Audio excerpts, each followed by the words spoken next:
to thank those of you who are good parents that have done great jobs with your kids, because some of us have made mistakes and our children haven't been perfect. But never give up on a child, because you never know where that child's going to go. A child today that can be in a gang and in drugs can someday become this very creative, great person. And I've seen it happen. And a lot of people criticize the LA Bridges and a lot of these other programs. I can give you children, I can show you kids that are going to college today for their masters that were part of those programs. Yes, we need accountability. The Jeopardy program with LAPD is probably one of the finest programs you'll have. The YO program in Mr. Alarcon's district is absolutely wonderful. All of you know where those programs are. So I thank you, and I ask that the people really reach out into their hearts and take that money from their back pockets and save. The child you save today may be your own child or grandchild someday. Thank you. Thank you very much. Our next speaker is Carla Sanger.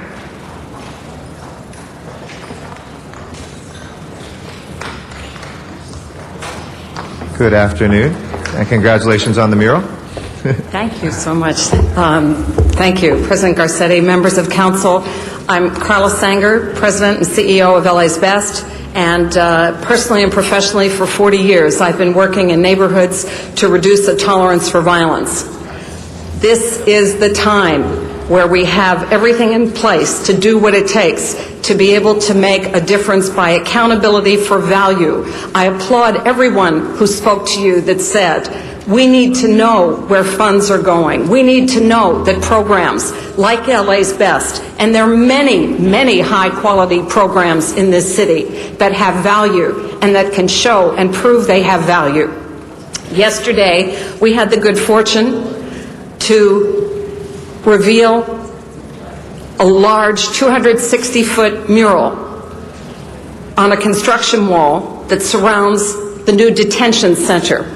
The message of that wall was very, very clear. Do time at LA's Best. The message of that wall was prevention, and I would add intervention. And prevention and intervention absolutely decrease detention.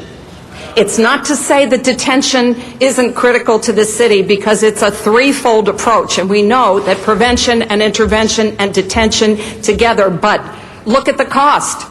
Look at the cost of detention. Look at the cost of prevention. Look at the cost of intervention. And I had reporters ask me, according to District 15 Council Member Janice Hahn, we're finally ready to do what needs to be done to end gang violence. Ms. Hahn gives a short history of the proposed action and explains what the item will accomplish if passed.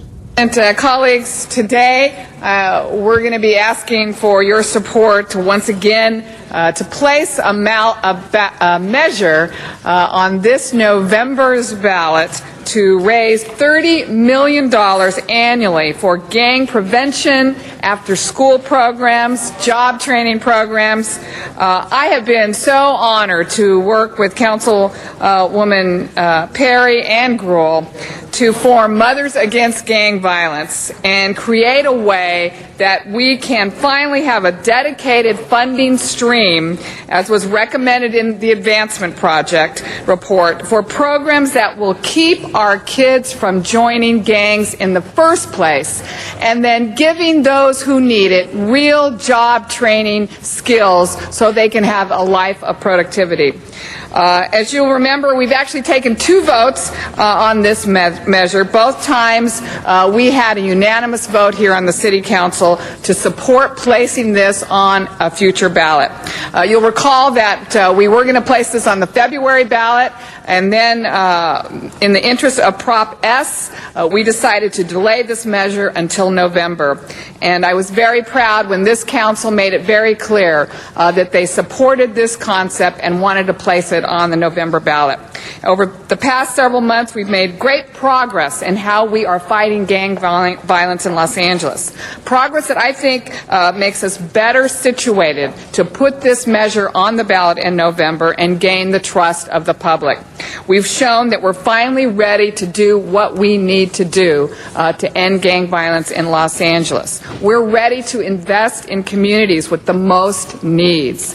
We know that a decrease in gang violence in the worst neighborhoods in Los Angeles will benefit all of Los Angeles. Several weeks ago, this council heard from about 40 people that convened here in city council chambers during public comment to call on us to finally do something. We heard from parents who had lost children, and we heard from young people. We heard from concerned citizens, and we heard from service providers, and they all said the same thing. It's time for this city council to do something to increase the funding on the front end of our children's lives for gang prevention, after school, job training, programs that we know work, like we just heard from Carla Sanger, LA's Best. And we know that when kids are in an after-school program, they do better in school. The crime around a school that has an after-school program goes down. And we know that these kids stay in school. We need an after-school program in every single school in the city of Los Angeles, in all of our communities. And we know that programs like the Gang Alternative Program that go into the 4th grade and teach our kids how to not be recruited by a gang, give them the skills to say no to gangs. We know these programs work, but they need more funding. And we've heard from Chief Bratton, who said we cannot arrest our way out of this problem. And I think we all know that, because for every person we arrest in a relation to gang violence, there is another kid across town being pressured to join a gang for fear of his own safety. If we really want to win this war on gangs, we have to out-recruit the gang members, and we can only do that by providing before-school activities, after-school activities, job training activities, so that we can really give people a way to be productive in this society. This is a great solution, according to District 6 Councilmember Tony Cardenas, who reminds us of the cost of imprisoning our youth and why this tax is a bargain. I'm very proud to say that my wife and I have been raising our children together now for 16 years, and we have a 15-year-old son and a 13-year-old son, and it's unfortunate that in this great country, in this great city, that a father like myself would have to tell his son, who loves to ride a skateboard, just a few blocks away to his friend's house, that I am not going to let him do that. And I had this conversation with him about 6 months ago. He's now about 5'9". He is unfortunately the perfect profile for a drive-by shooting.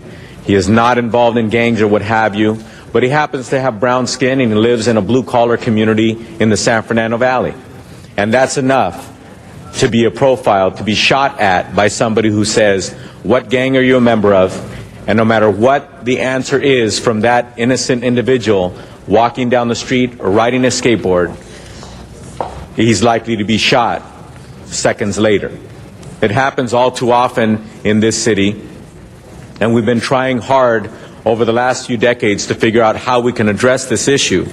But I'm here to remind all of you that we have ways in which we can address it. The Ad Hoc Committee on Gangs, and I'd like to thank Janice Hahn for her leadership of sitting through hours and hours and hours of testimony and listening to departments and organizations and families and mothers about what it means to them for us to do what we need to do about this. And we have, in fact, made progress. Acknowledging that these are difficult times and gang statistics continue to rise, District 2 Councilmember Wendy Gruhl urges an aye vote and says, let's save lives in Los Angeles. It does not matter where you live in the city of Los Angeles today, you are impacted by gang violence. Whether it is in the San Fernando Valley, whether it is in San Pedro or Watts or East Los Angeles or Venice, yes, West Side, Mr. Rosendahl, we know that the gang statistics continue to rise. And as someone who was lucky enough to work with Carla Sanger in the creation of LA's Best, and as Ms. Hahn and I were talking about, she has the same passion she did 20 years ago on this issue, that prevention and intervention is a component of what we need to do to address gang violence. And when I met with Luisa Perdome, who came to see me, who lives in Sunland, Tujunga, and when she sat there and cried about her son being killed through gang violence, and that she would do anything to bring her son back and anything even more so to be able to stop that gang violence from happening and any mother having to go through what she had to go through, she was for it. Whatever sacrifice it took, because her son had the ultimate sacrifice, which was being killed in gang violence.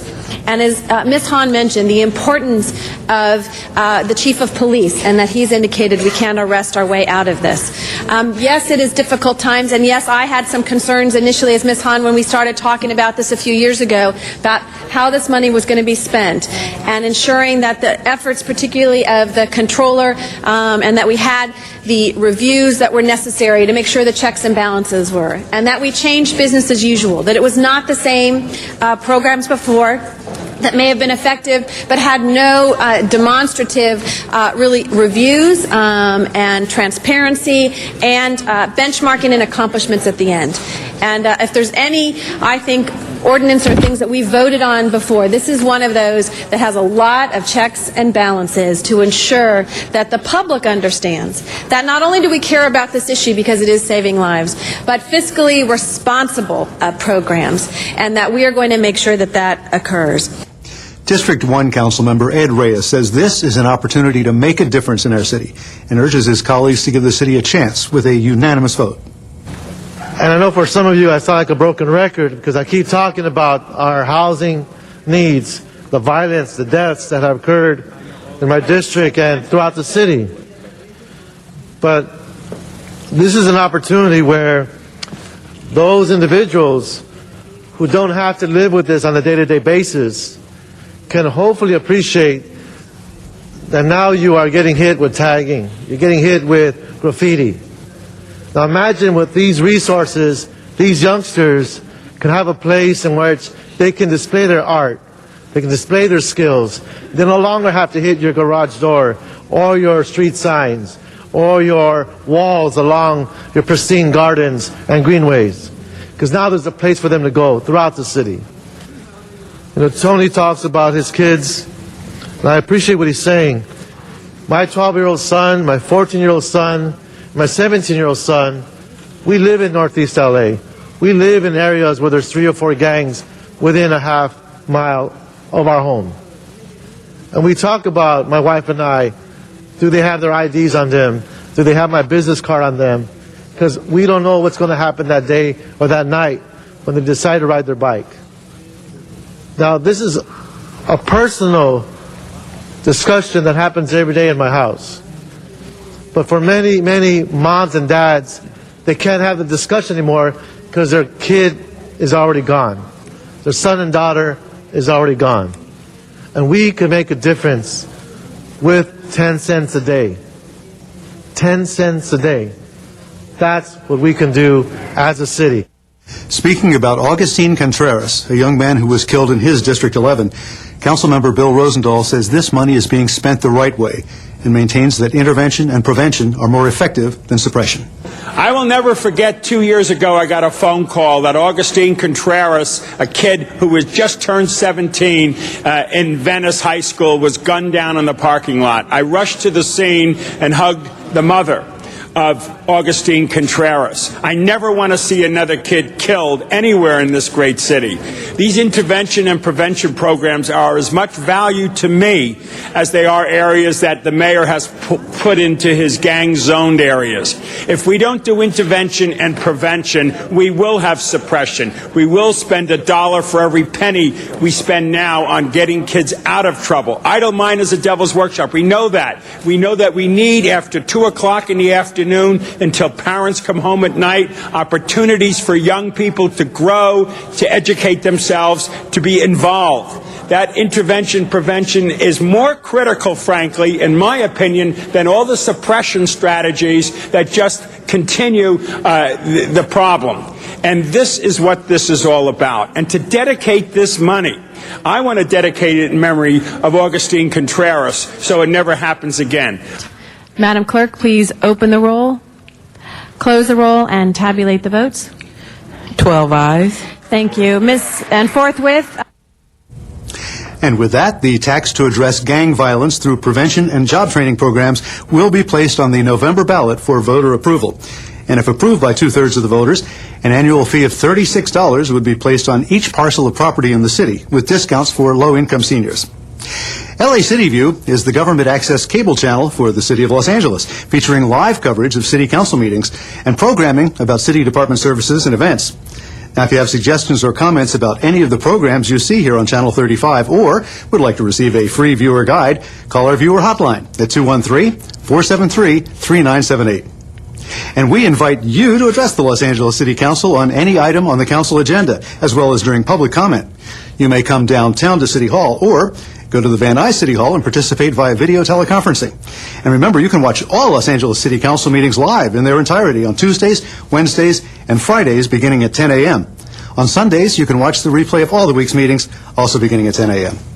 Council Week in Review can be seen Monday through Friday at 9:30 a.m. and 6:30 p.m. On Sunday at 9:30 a.m. Well, that concludes our program for the week ending July 11th, 2008. On behalf of Cameron Keys and everyone here at Channel 35, I'm Jack Popejoy. Thank you for watching, and please join us for the next Council Week in Review.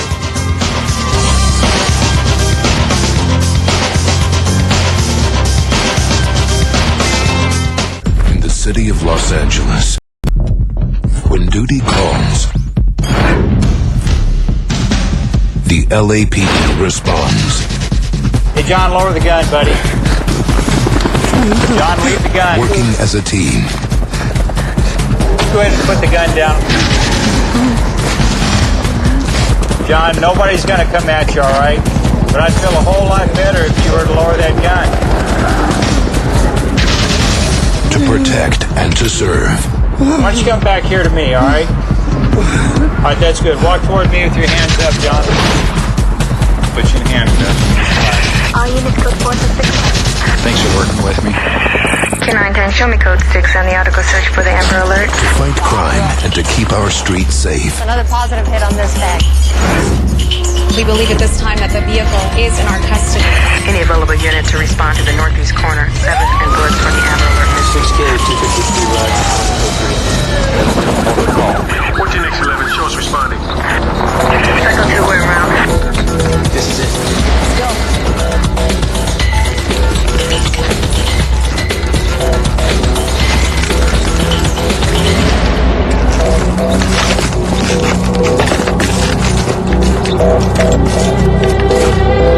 For the officers of the LAPD, it's all in a day's work.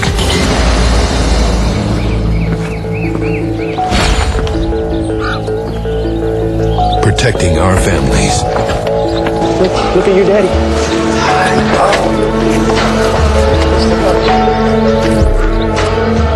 They take pride in what they do. Code from the Amber Alert. Missing child found and returned to parent. Suspect in custody. LAPD is hiring. Become a part of the team. Visit us at joinlapd.com.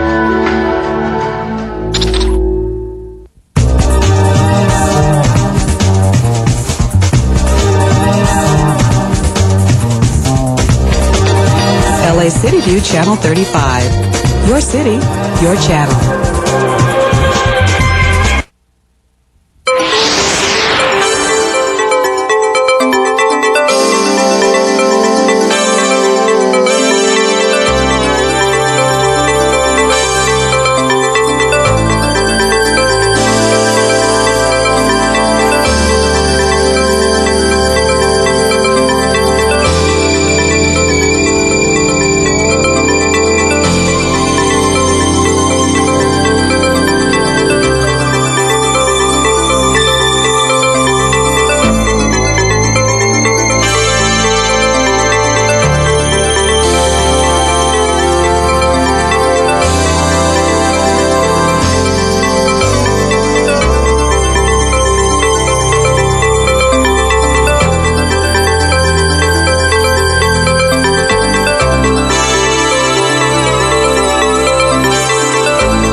morning again. This is a meeting of the Los Angeles City Council. Today is Friday, July 18th, 2008. Thank you all for being here. We meet Tuesday, Wednesdays, and Fridays of each week. And the first Friday of the month, we're out in the San Fernando Valley. We encourage your participation either by your presence here or by going out to our San Fernando Valley office and making public comment there. You can also come to www.lacity.org or to Channel 35 to view the meetings of the Los Angeles City Council. I'd like to, as we will begin our presentations, I'd like to first recognize Councilmember Bernard Parks for our first presentation.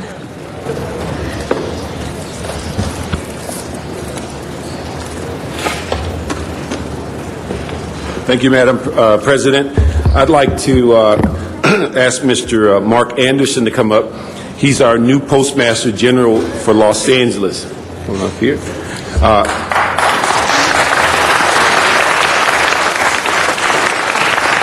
As you know, we honored Mr. Smith recently, who just left, and we also have had a long association with the Postmaster General in this area because Mr. Shaw, Valerie Shaw's dad, served that position for a number of years, and now she's been a long-term city employee. But he most recently was the Postmaster General in St. Louis, Missouri. He currently, in the LA district, is responsible for 125 stations and branches. He supervises 4,000 employees, handles over 900,000 daily deliveries to 4 million residents and 100,000 businesses over a 540 square mile area. He also administers an annual operating budget of over $400 million. As the St. Louis Postmaster, he was very successful in achieving all of his service and budgetary goals. He's a 30-year employee and a veteran of the Federal Service. Began his career as a carrier in San Diego. Made those progressive steps and assignments, including Postmaster of Oceanside, Manager of Customer Service in Riverside and San Diego. Recent assignments include Postmaster of Detroit, Michigan, and also served on an important improvement team in Chicago. He holds a bachelor's degree in business administration from Lindenwood University and is a graduate of the U.S. Post Office Advanced Leadership Program. I don't know if he has leisure time, but in his leisure time, he also is a jazz expert and also an avid golfer. He's certainly been very active in the St. Louis community and working with underprivileged children. As we know in our history in Los Angeles, our Postmaster General has taken on many other responsibilities in addition to a job as being a visible community activist on a lot of issues. And we look forward to Mr. Anderson following in those footsteps of prior Postmaster Generals to provide that same level of community connectivity as it relates to his position in working on causes in the community. On behalf of the entire City Council, we wanted to welcome him here to Los Angeles and also give him a certificate for all the good things he's going to do. Yes, sir. Yes, sir. Thank you for being here. Thank you in advance.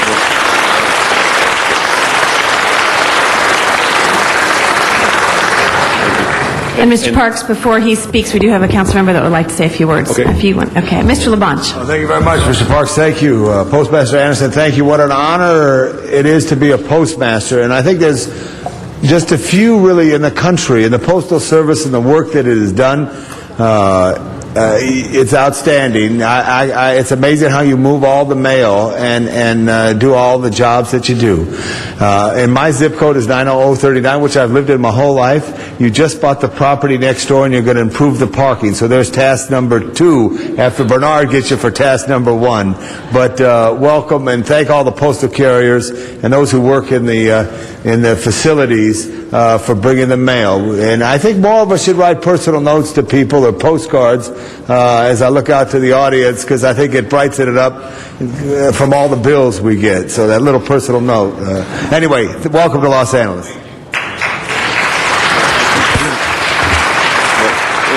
And my final comments, one of the things also this council took an active role is to going forward on a Tom Bradley stamp, in which we are going to be asking for the Postmaster General to take that leadership role, just as Mr. Smith did. So why don't you come up and make some comments? All right, thank you. Thank you. Good morning. Good morning, everyone. I want to thank the City Council members for having me here this morning, specifically Councilman Parks for introducing me to this fine city. It's truly an honor to serve, and I mean that in every stretch of the imagination, to serve as the 40th postmaster of the second largest city in the United States. And I do not do it alone. There are over 10,000 dedicated postal employees that work with us every day to serve this fine city. And you can count on them to get the mail delivered on time in a consistent manner every single day. We take that mission very seriously. We realize the impact we have on everyone's life, everyone's livelihood. Everyone within the sound of my voice sees us. It is impacted by us every single day. We want that experience to be good. We want it to be favorable, and we are open when it's not. We're so large. We're so large, and every city that I go to, the bigger the city, the larger we are. And with that robustness comes mistakes made by humans. And again, we want to minimize those mistakes. We welcome your voice. We're encouraged by your voice, hoping that it'll be nice. But if it's not, we will fix whatever we need to make your mail service the best that it can be. Now, I want to take a special moment to introduce one of my team partners that is responsible for serving this fine city on a daily basis, and that's Virginia Tovar. If you could stand up. She is our senior executive, and she is in the mail processing segment of the U.S. Postal Service in the Los Angeles Post Office. Yeah, now also, and I heard a little buzzer, so that means I'm running out of time, obviously. Also want to recognize a group of senior executives on the Postal Service staff. If you could stand up and be recognized. These are individuals, again, we don't do it alone. We don't do it alone. We will serve you as well as the 39th Postmaster did, and rise to the occasion every time we're asked. Thank you. Thank you. Councilman. Take some photos. Okay, very good. Thank you very much. And congratulations again. We'll next recognize our President Pro Tem and Assistant President Pro Tem, Councilwomen from Districts 2 and 9, Ms. Perry and Ms. Gruhl.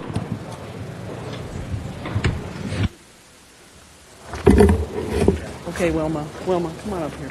Bring your family with you. Bring everybody. Bring the whole row up here.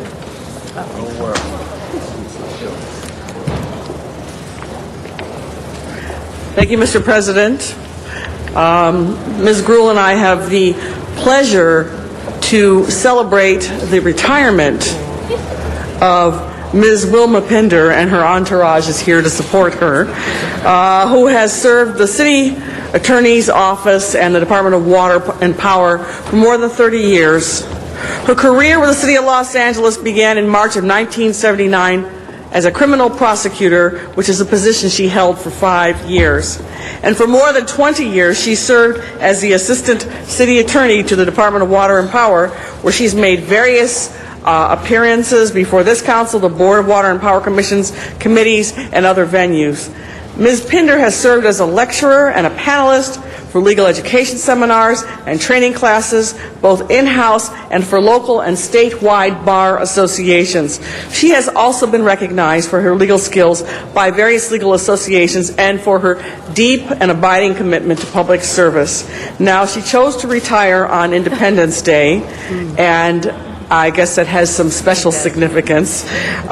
She was joined by her close family and 200 of her closest friends. Correction, 400. 400. She just corrected me. She said 400 of her closest friends to come and show her appreciation, their appreciation for her and what she has given to all of us.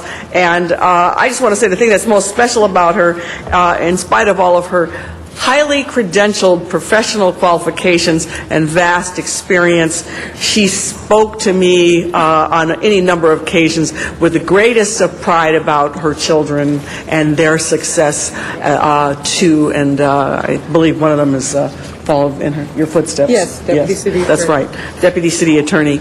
But she spoke with an enormous amount of pride, and I can only imagine how you must feel so fulfilled to have had such a rich career here and then have your children follow in your footsteps. So before you get to speak and before we give you the certificates, Ms. Gruhl has a few words to say. Thank you very much. And Wilma and I have known each other for many, many years, which we won't tell how long that has been. And Jan mentioned many of her accomplishments. And as talked about, her proudest moment, I think Jan and I can attest to that. There's when your children succeed, and you and your husband had something to do with that, I think, in their ability to follow in your footsteps. And her role and mentor and role model extends far beyond her own relationship with her daughters. She's been a mentor to new attorneys in the city attorney's office and for the larger African American community. Her background is in sociology and psychology from Howard University and USC, combined with her law degree from UCLA. Have been given her the opportunity and the ability to be both a diplomat and a masterful litigator. She has contributed so much of her time and energy. And think about getting masters and PhDs and law degrees. She has been involved with the Black Women Lawyers Association of Los Angeles, the Langston Bar Association, the California Association of Black Lawyers, the LA County Bar Association, the UCLA Law School Alumni Board of Governors, the Committee for the Bar Exam of the State of California, Delta Sigma Theta Authority and Sorority, and many, many other organizations. Wilma's resume includes a credo which really gets the essence of who she is. Wilma's work reflects a commitment to public service and the ethical practice of law through her interaction with a broad cross-section of humanity by words, thoughts, and deeds. She hopes to contribute to the betterment of her community and to the good of the greater society. She has done that, and she takes great pride in her family, her husband Frank, and her 3 children, and she has 3 lovely grandchildren, which you'll get to spend a little bit more time with, and to travel all over. And it looks like you've traveled to many places already, to South Africa and Egypt and Moscow, Vietnam, Berlin, and many other places to go. The passion that Wilma and I both share is for UCLA and the Bruins, and our love of UCLA. Sorry, Jan. But she is great to see that her activities continue. She's been on the Alumni Association committees, founding members of Women in Philanthropy, and is very active in the Bunch Center on African American Studies and a member of Gold Shield, which both of us serve on. And so I had heard, too, there were over 400 people at your retirement and that it was a raucous party. I thought, in a good way.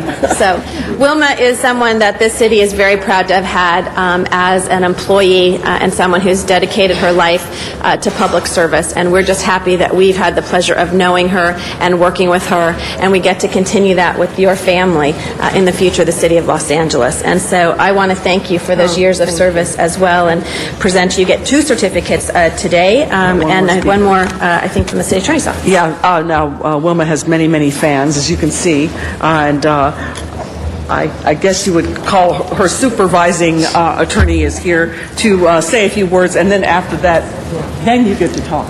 Okay, sure. Thank you, Council Member. I'm Rich Llewell. I'm the Chief Deputy of the City Attorney's Office. The City Attorney is sorry he's not here today, although he did enjoy Wilma's 400 people. And for those who didn't see her party, as it was time to introduce Wilma, and she sort of walked in a spotlight across the room, you knew you were in the presence of a star.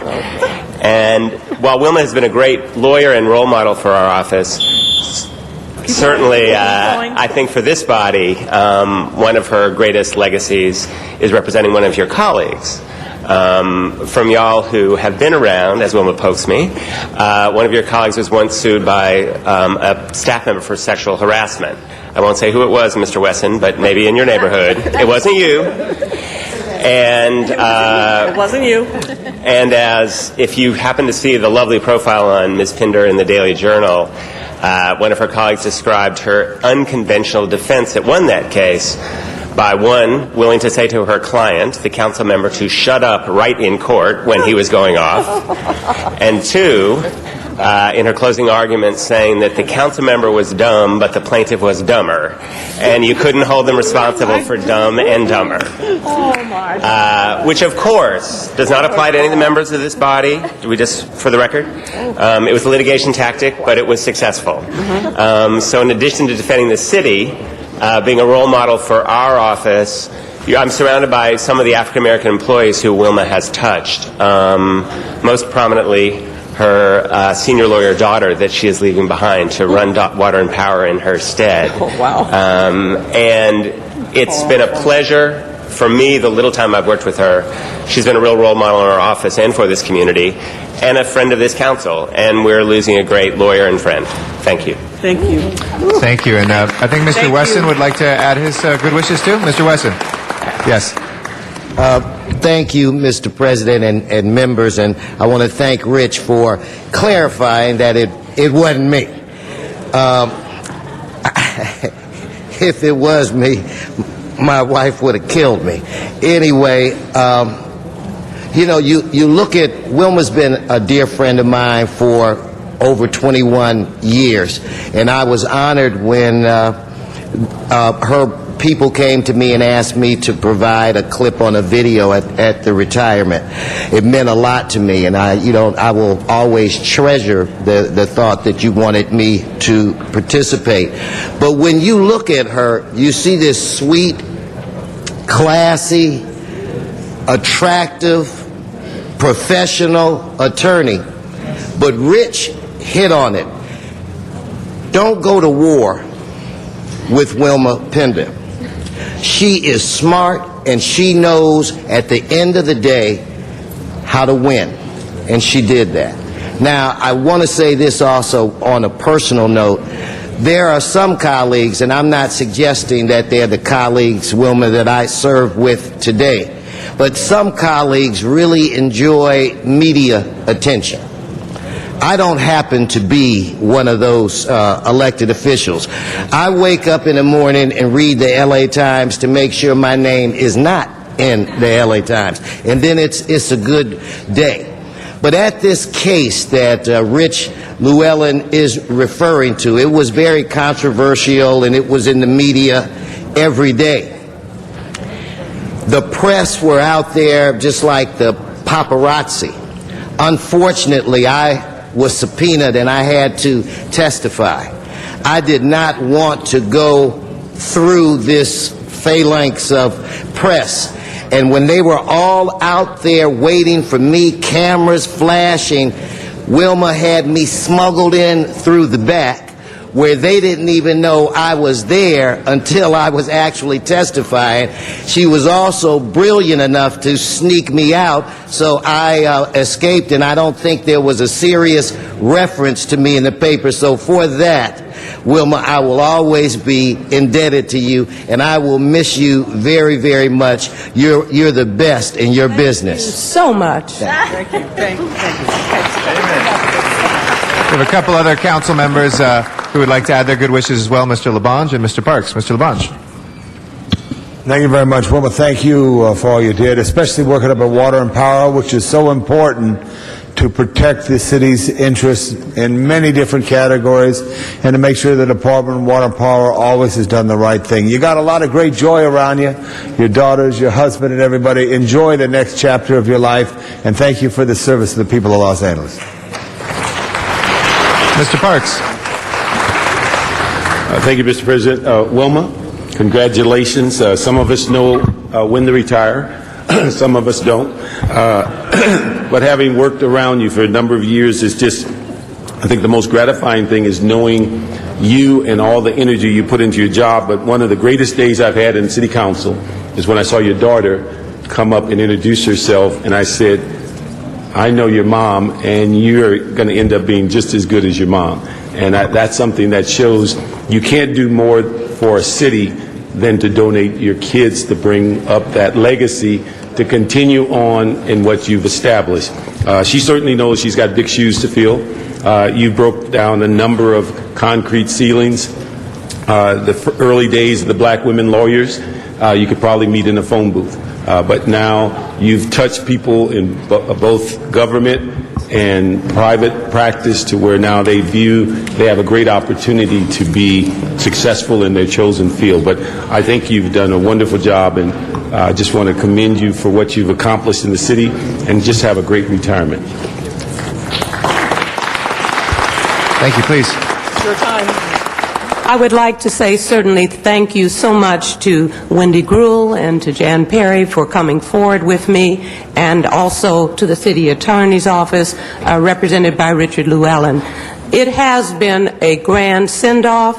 It certainly has made all those 30 years of work on behalf of the Office of a City Attorney more than worth it. I certainly did not expect this. It is so nice to be able to look and to know many of the council people by name. I'm looking at Rosendahl, who really doesn't know me, but I know so many people that respect you, sir, as well. He likes that. He likes it, yes. And thank you. But as I said, this has been family to me for 30 years. And even before, I was a human relations advisor before being an attorney. I don't have to say very much. You did miss a great party. My next stop is Beijing. I am on the way to the Olympics, August 12th through the 25th, and I know how to have a good time. I will still be your unofficial ambassador if you will allow me. Thank you. Thank you.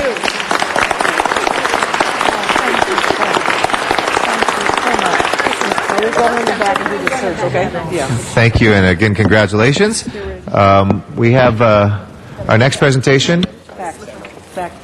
Okay, is going to be from Council District 14, and Councilmember Huizar will be joined by a very special guest that we have as well here in Chambers. Yes, Mr. Labange? I just want to introduce somebody as Mr. Huizar comes up. The summer interns from the Islamic Center of Southern California, from USC, from Cal Poly Pomona, from Mills College, from George Washington, from Granada Hills High School. Welcome. I hope we got you all there. Welcome to the Los Angeles City Hall.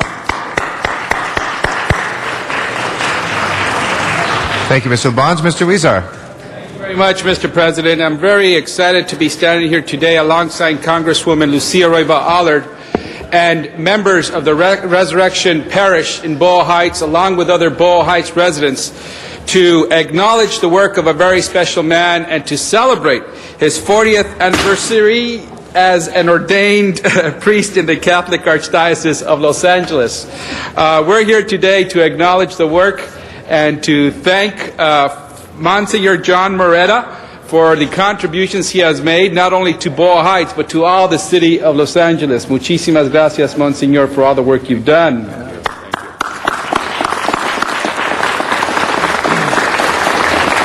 Many of you have heard of him. He is in the forefront of many social justice issues throughout the city. And in 1968, Father Moretta was ordained by the Archdiocese of Los Angeles and has served as a parish priest in 5 parishes in Los Angeles. In his 40 years of service to the Catholic Church, Father Moretta has served as a friend, mentor, and leader to many in his congregation and to many residents in the Boyle Heights area. And like I mentioned, we're not only here today to celebrate his 40 years of service, but to thank him for his service and to thank him for making the city of Los Angeles a better place. You see, he has been active in the Boyle Heights area for 25 years, serving as a parish priest at Resurrection Church.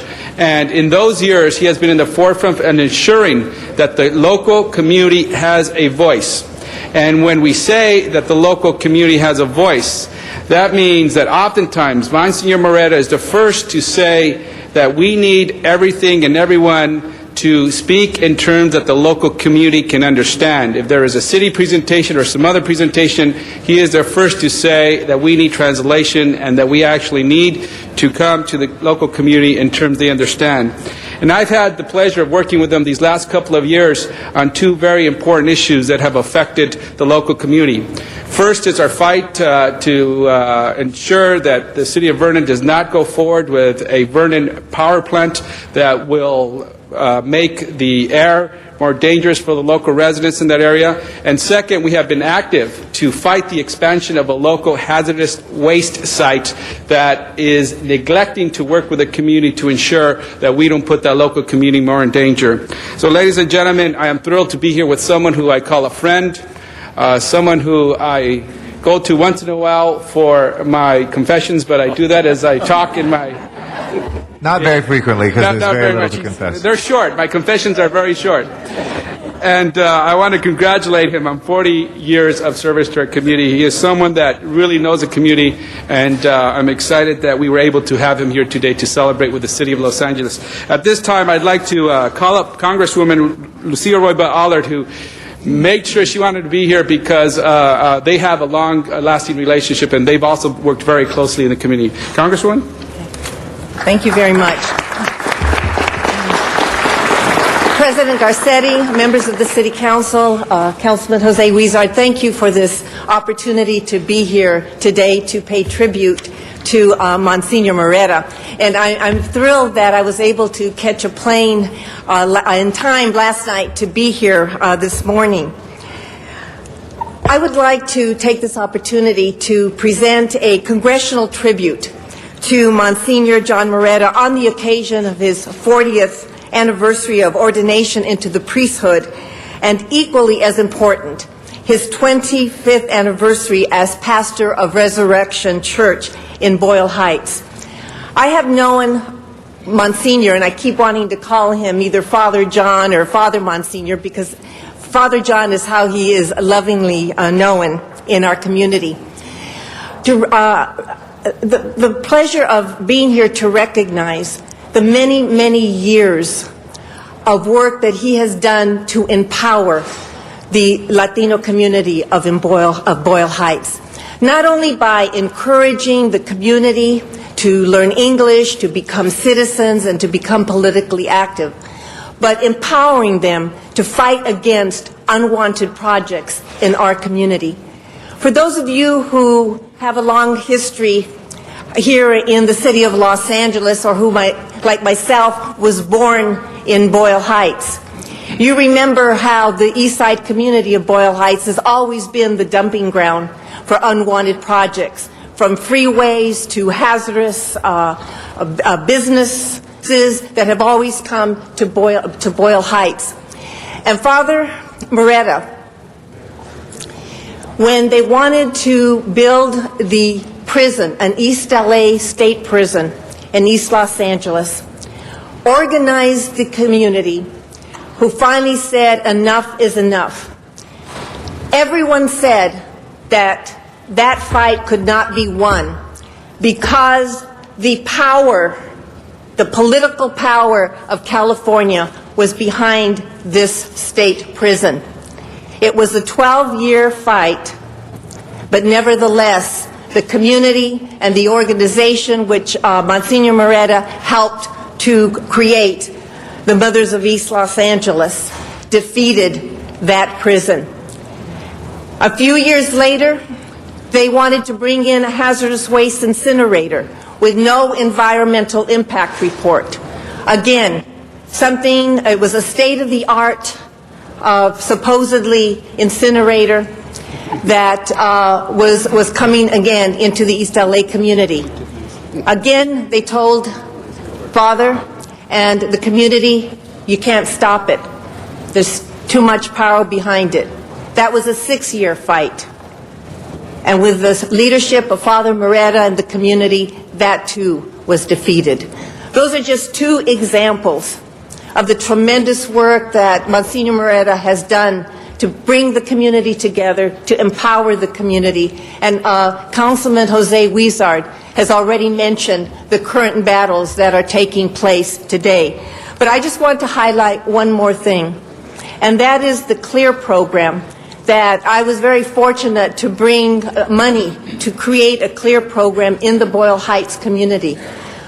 Well, I brought the money, but it was Father Moretta who brought to my attention of the tremendous need in that area. And he said that what was shocking to him, that he found that he was being asked to come to more funerals for young men that were being killed in gun violence than for weddings or baptisms or any other positive thing in that community. And it was because of him bringing that to my attention that we now have the CLEAR program, which is helping to at least bring down some of that gang violence in the Boyle Heights community. So it is a great honor for me to present this congressional record tribute to Monsignor Moretta for the tremendous contributions that he has made to the East Los Angeles community, to Boyle Heights, and really, because of his efforts, all of Los Angeles has benefited. Thank you. We have a couple council members that want to say quick words, Mr. Reyes and Mr. LaBonge. Mr. Reyes? Thank you, Council President. First, I want to thank my colleague for this great presentation. Monsignor Moretta, growing up in Sacred Heart Parish, and knowing the reverence we have for the men and women in the cloth who provide so much for our communities, it's hard to grasp just how powerful that is when you have parents who don't speak English, when you have parents who don't understand the education system, and it's the school and your stewardship in all our parishes that allows for this to be nurtured within our adults, within our parents, to understand their rights, to take it a step further and actually become part of the civic process as advocates, as defenders of the communities, is a skill and a need that is so desperately needed. So I thank you for everything you've done, and I thank you on behalf of all the youngsters who grew up in these parishes, would not have that chance if not for your efforts and the efforts of those who really support us in a manner that speaks to dignity and respect. You have great leaders behind you, a great council member, an amazing Congress member.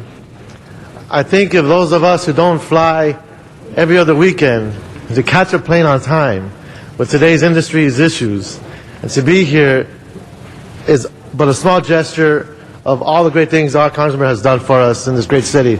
So thank you, Councilman Lucero Aller, for everything you've done. But again, thank you, Monsignor, and hopefully people that are listening and watching will understand they have to think twice before they look at us as a throwaway community. Thank you so much. Thank you. Mr. LaBonge. Thank you. Mr. Huizar, Congresswoman, Monsignor, all that strength behind you of people is a very wonderful, wonderful sight. Because often we have events here and honor people, but I don't know if I've ever seen so much strength behind any one person, and all have their chin up and behind you. Empowerment is so important. To fight the fights, as Congressman Roybal Allard spoke of, to bring to the community what you want. And also in the business you're in, there were great challenges these last years, and as a Catholic, which I never talk about my faith too much at a public microphone, we were challenged. But to know that there's someone like you that does the work that we're all asked to do, helping people, is so important. So I just want to congratulate you for your years of service and continued good health and continue empowerment. Because when I worked for the mayor of Los Angeles and left the council, this is important, I learned something. The 4th District is mainly a west side district, if you could say. It's not far west, but it goes over towards Fairfax. And I learned that the people, the differences from the west side to the south side and the east side at the time, but empowerment has taken place over the years, is the east side and the south side took no for an answer where the west side didn't. And I learned that when I changed in 1992 when I worked citywide. And I do believe in empowerment, and I do believe in all people should have an opportunity to get their goals met. So this type of work is so important. And again, not talking anything, Mr. City Attorney, but you know the Constitution, don't you, Mr. City Attorney, quite well. And you know it's a very important value in the Constitution is the separation of church and state. But there is there is the value of the activity between church and community, temple and community, mosque and community that's going to help us attack these problems. And when I first got elected, I went out with Janice Hahn and we talked about her father and who served with your father. And we talked about who was there then, before all the county department of this, that, and the other. Who was there then? But it was those who were in the parishes, in the temples, in the areas that help serve people and make them feel connected and solve the problem. So I just wanted to stand for you, Mr. LaBonge. as Mr. Weezar stood for you. I heard that, Mr. Garcetti. I know you're not a Catholic, so you're not going to have to do any Hail Marys or Our Fathers. We are. I'm taking a few more minutes, but I want to stand for you for that, and thank you, and all those who do that service. Thank you, Mr. Garcetti. Absolutely. Thank you very much, Mr. LaBonge. We have Ms. Perry, Mr. Parks, and Mr. Alarcon. Ms. Perry? Monsignor, I just wanted to publicly thank you for being such a strong and staunch partner in the fight for clean air and fight for environmental justice. And I am appreciative of what you have already done and will continue to do with respect to our favorite project in Vernon. And look forward to working with you in the future because, like me, you don't back down. So I appreciate you. Thank you. Mr. Parks. Thank you, Mr. President.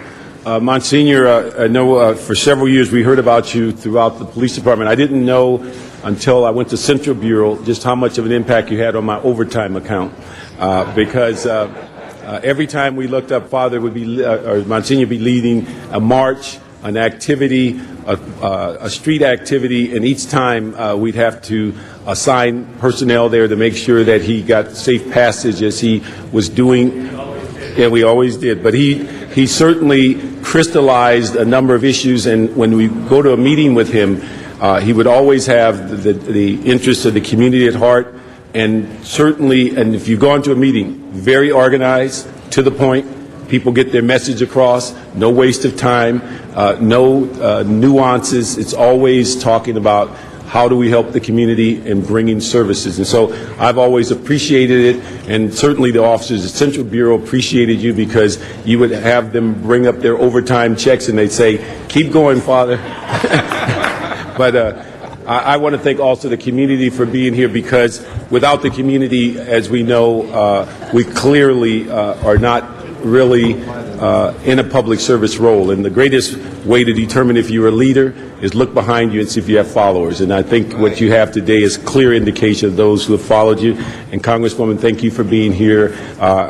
One thing I constantly comment to people as we talk about Black and Latino history is the message that was given at your father's funeral about the swimming pool issue, that most people think about race relationships, and depending on what community you live in, they think that blacks are the only one discriminated against. But to hear that story about Latinos not being able to swim in a city swimming pool except one day a week, the day before they dump the pool, was really a chilling story that I think resonated with so many people at that funeral. So thank you for being here and also in all your work you've done for the community.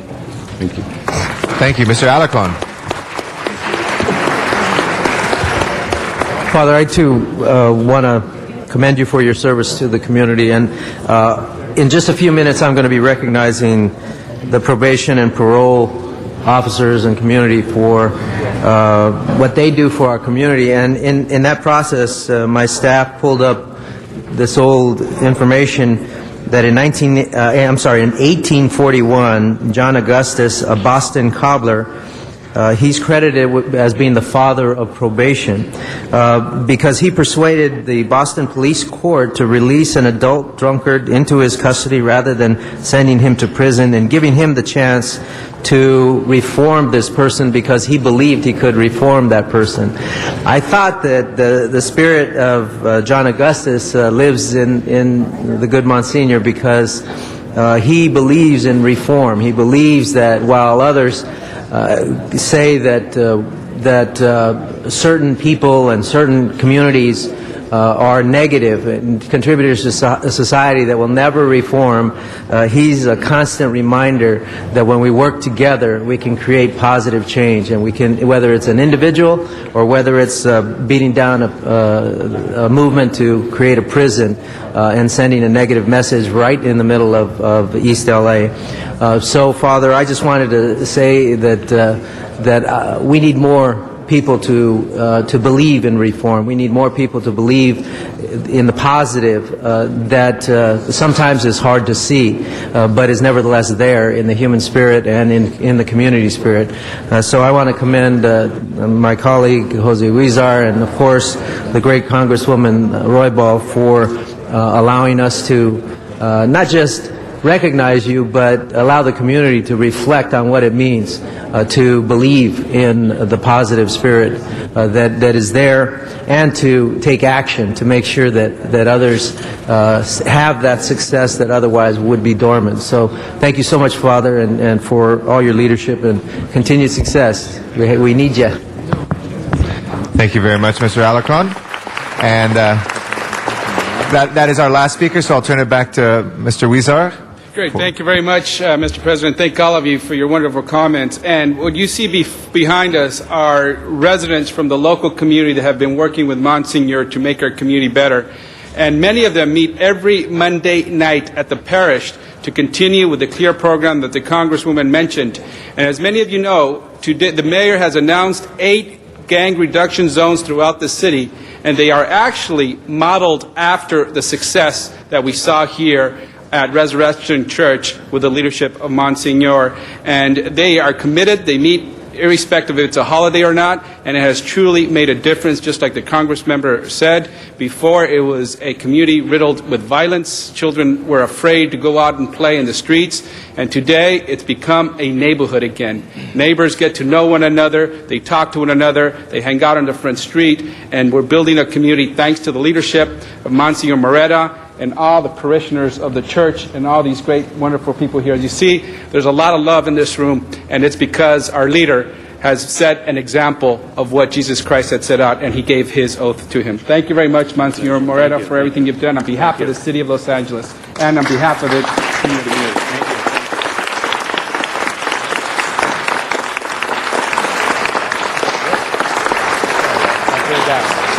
you. There you go, Ross. I'm sorry. All right, thank you. My pleasure. All right, thank you.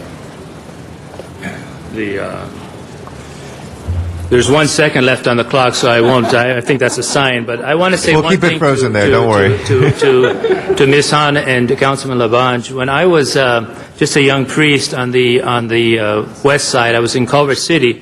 One of the last conversations I had with the Supervisor Han was to remind him of a moment that he was there to dedicate the library on Overland.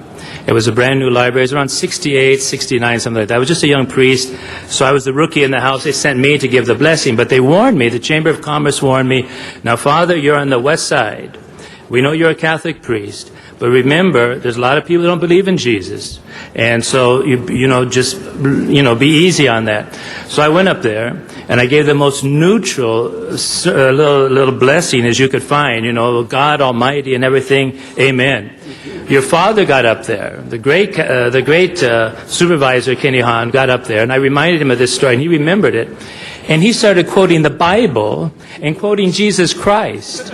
And I told him years later, I said, here I'm the priest, this is my gig, and then you're up there, the politician. And he said, they always tell me not to talk about the Bible, but I don't listen to them, So don't be afraid, Councilman. Don't be afraid. I want to thank the Councilman Huizar and Lucio Roybal Allard, who I've worked with for so many years. And people ask me, how could I stay 25 years in the same parish? Because of behind me. This is why I'm there, and I'm very grateful for all the support for the many years. And thanks be to God for all my priesthood for 40 years. It's been beautiful, and I thank you for this very special honor. I'm glad to see Mike Hernandez. We go back a long, long ways, too. So thank all of you. Muchísimas gracias para este honor bastante que no me merece, pero muchísimas gracias para este gran honor. Gracias. Thank you. Thank you so much. Thank you so much, Monsignor, and thank you, Mr. Huizar. It's always an honor to have the Congresswoman here with us as well. Our next presentation will be for Council District 15 and the Honorable Janice Hahn.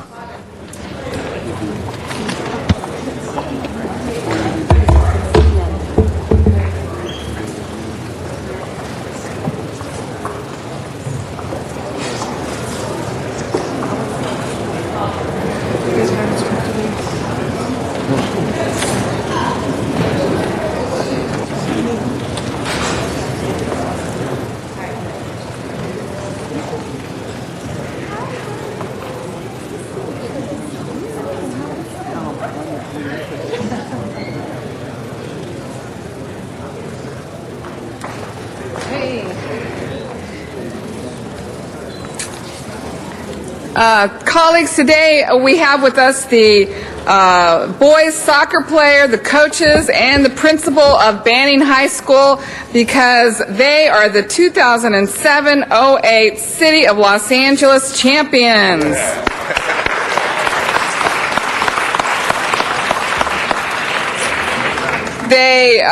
This is great. They went 23-1 overall, 11-0-1 in their league, and 16-0-1 within the city. Through the leadership of Coach Frank Sandoval and assistant coach Jose Fleitas, not only were they undefeated in Marine League matches, they were undefeated in city play. They defeated El Camino Real High School on March 2nd to win the city championship. Sorry, Dennis, El Camino is in your district, but it feels kind of good, especially lately. This team not only worked hard on the field, they worked hard off the field, and that's what we always want to hear about our young athletes. They worked hard on their grades, and I'm extremely proud of all 9 of the seniors on the team who will be going to college this fall. That's something else to cheer about. I understand Banning High School should have another outstanding team next year, and I wish you the best of success on your upcoming season. Really, again, this makes us so proud of all of you. We know it takes a lot of hard work, a lot of discipline, a lot of teamwork to come together and form a championship team on and off the field. And I'd like to ask Coach Frank Sandoval to say a few words and tell us about this great team of young men. Coach? Thank you very much for inviting us. In order to be successful, we have to have full support, and it starts at the top. We had a new principal come in, Mr. Lopez, who really helped us out and supported us. And we had Leslie Anderson, our AP, who was over sports, Miss Kathy Blankenship, our AD, and Mr. Johnson, who I've known for many years. I'm a dean, and he was a dean at Carson. Now he's an AP. He's back at Banning. And the community as a whole just came together. And it's always been my objective to have the kids not only finish high school, but to show them that there is the possibilities as far as an education. And I'm really proud of the school and the support you've given us, and Ms. Janice Hahn for inviting us. Thank you very much. Thank you very much. Let's have the captain of the team, Eder Lamas, say a few words, and maybe if you want to even share a couple highlights from the year. Well, I'm glad to be here. I'm pretty sure all of these people here are happy to be here. Unfortunately, Eder Lamas wasn't able to be here, so I'm Gerardo Mejia, and there's another captain, Ralph Delgado.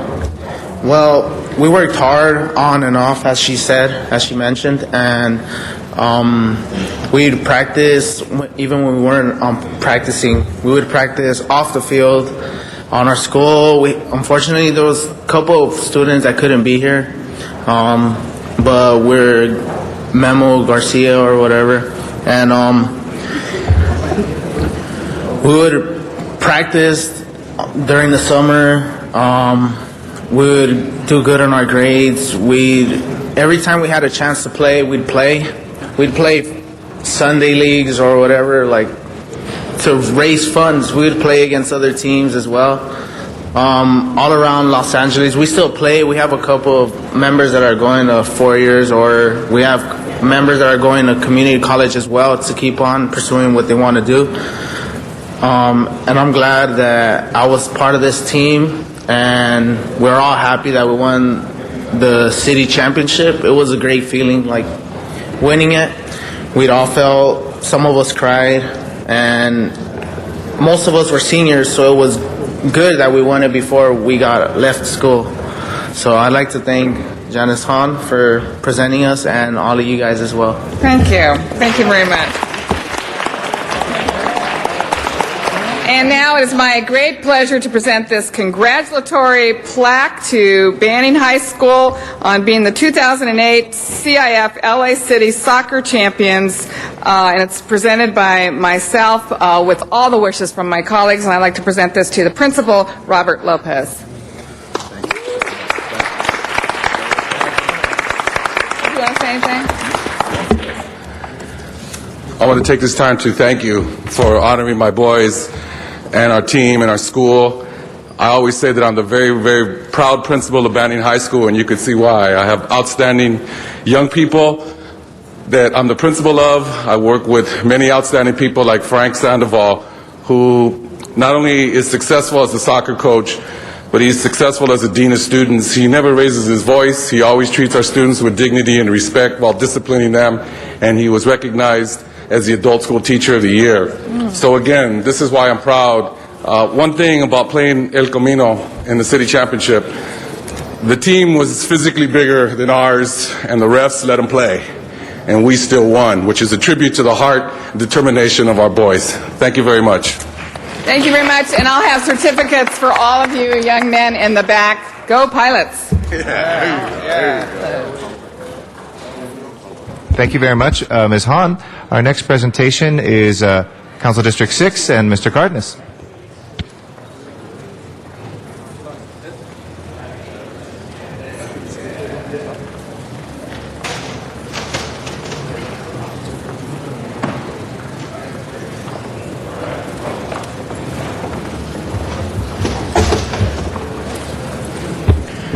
Thank you very much, Council President and members.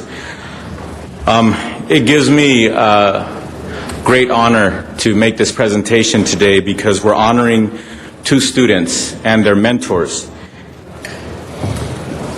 I want to start off by reminding all of us about how some human beings are late bloomers, and some individuals who we hold in high regard eventually end up going on to do wonderful and great things, even though some people didn't think much of them when they were teenagers, when they were high school students, such as these students today. Today, we're honoring two students who attend Robert H. Lewis Continuation High School. And let me begin by reminding us that it was Albert Einstein, the great genius, who it is said that he didn't used to tie his shoes. I guess tying his shoes wasn't his thing, but he was a genius. And he made tremendous strides in many areas with his genius and his abilities. It's also said that Albert Einstein, the genius, didn't begin speaking until far beyond the years he was expected to speak. One day he was having some soup that his mother gave him, and he said, "It's hot." And those were his first words. Far beyond the years they expected him to start speaking. Those were his first words. And they said, "Well, why haven't you spoken before?" And he said, "I never felt the need to." But we also should be reminded that we should be very proud of the community that nurtured and supported our current mayor who dropped out of school, who has gone on to be a legislator, the leader of the state assembly, and now the mayor of this great city. I stand before you to admit to you that I was laughed at by my 12th grade math teacher when he told me, when I said, "I'm going to be an engineer and I'm going to go to UC Santa Barbara," and he laughed in my face and told me I couldn't cut it, told me not to even try it. And then when I came back to him a year later after making the Dean's Honors List, and I showed him my grades, he didn't remember me. He didn't remember our previous conversation. I did. I remembered that conversation. It had an imprint on me. But yet at the same time, I realized that day that it was up to me to decide if I was going to live to my potential. And ladies and gentlemen, sometimes we're fortunate to witness a young person decide that when they're 6 and 7 and 10 and 12 years old. And sometimes some of us don't realize that until we're 17 or 27 or 37. A continuation high school, Robert H. Lewis High School, is nurturing Jonathan Portillo and Eduardo Garcia. And they placed first and second, respectively, in the Los Angeles region competition and were granted the opportunity to compete in the International Bridge Building Contest in Chicago. The regional contest was sponsored by the LA Department of Public Works, Bureau of Engineering, and the Metropolitan Los Angeles branch of the American Society of Civil Engineers. The objective of the contest is to see who could design, construct, and test the most efficient bridge within the specifications. The first bridge from the Robert H. Lewis School took 15th place, and the second bridge took 19th place, respectively, out of the 55 contestants across the United States, and two international students. The participants were competing for a chance to win 50% scholarships to pursue an engineering curriculum at the Illinois Institute of Technology in Chicago. Robert H. Lewis is one of 48 continuation schools in the LA Unified School District. The continuation schools are small campuses that concentrate on helping at-risk students by providing them special attention. Teacher Harold Holcomb, who is also being honored, normally stays after school every day to work with the students to prepare them for the competition. It brings me great honor and joy to recognize these two students and their mentors, because I think when they met this challenge and they took on this challenge and they won the regional competition, and when they represented us in an international competition, they proved to be better human beings, better examples than the teachers and the adults who gave up on them and pushed them to go to a continuation school. But they picked themselves up, and they're attending that school. And luckily for them and for us, there are people like Dr. Harold Holcomb, their teacher, and Kasaban Kurand, the LA Civil Engineer Associate, who is mentoring them through this process. So today is a perfect example in honoring these young people that we, the adults of our community, have a responsibility to remember that we should not throw away our children. That just maybe they're late bloomers. Just maybe with the proper attention and staying after school and nurturing them, they will be our leaders. Just like our mayor. Just like many of us who had the opportunity to be in a summer program, who had a teacher like my English teacher, Mr. Johnson, who stayed after school and made sure that I learned how to read at the age of 15. These young people have taken that mentorship and have proven to us that we need to do better by them. We need to do better by our children. We need to make sure that second chances, which is what this country stands for, needs to mean something. And when we adults allow our children to have that second chance, look at what they do. Look at what they do. They are winners, they are champions, and they are worth it. So normally what we do is we bring the adults up first when we have this kind of presentation, but I think it's appropriate that I introduce the students first, because they come first. First, I'd like to invite Eduardo Garcia to say a few words, and then Jonathan Portillo, and then I'll introduce their mentors. Eduardo?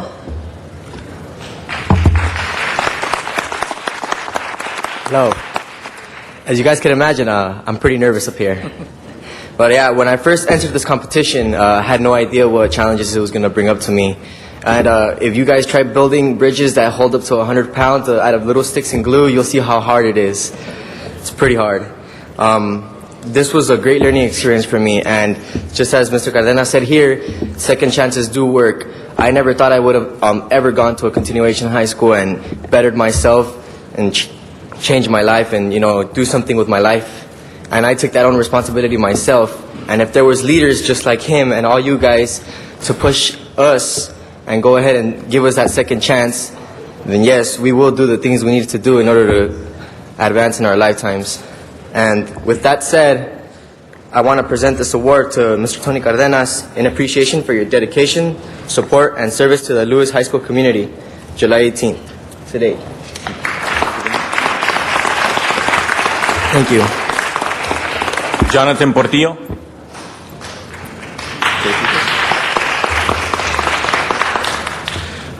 Well, I'm not sure what to say, but thanks for the award. It was a really tough competition in Chicago, but we tried our best and we finished what we started, and hopefully next year we do the same thing. We're gonna work hard and try to do our best on it. And thanks for everything.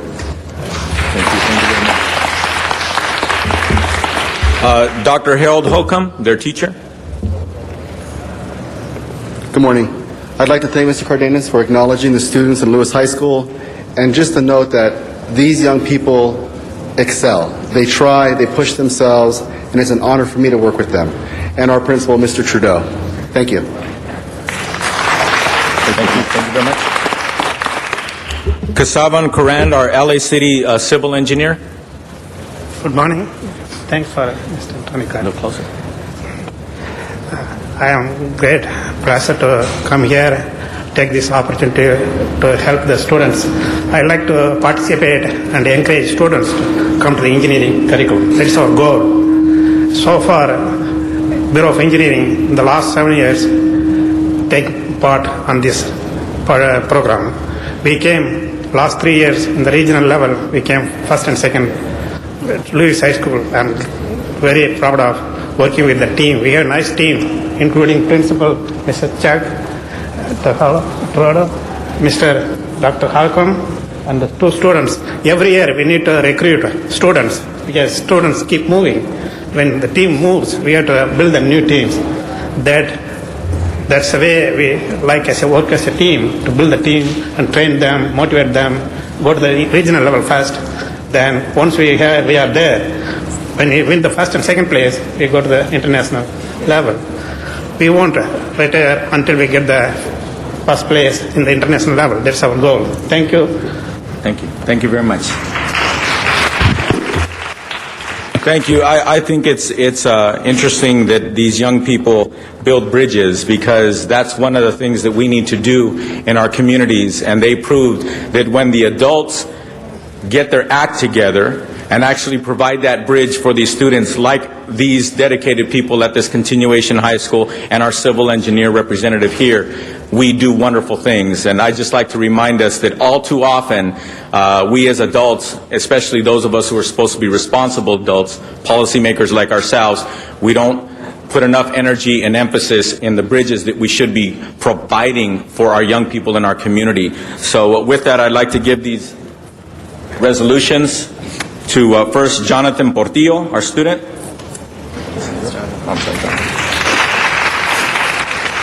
Eduardo Garcia. Dr. Harold Holcomb.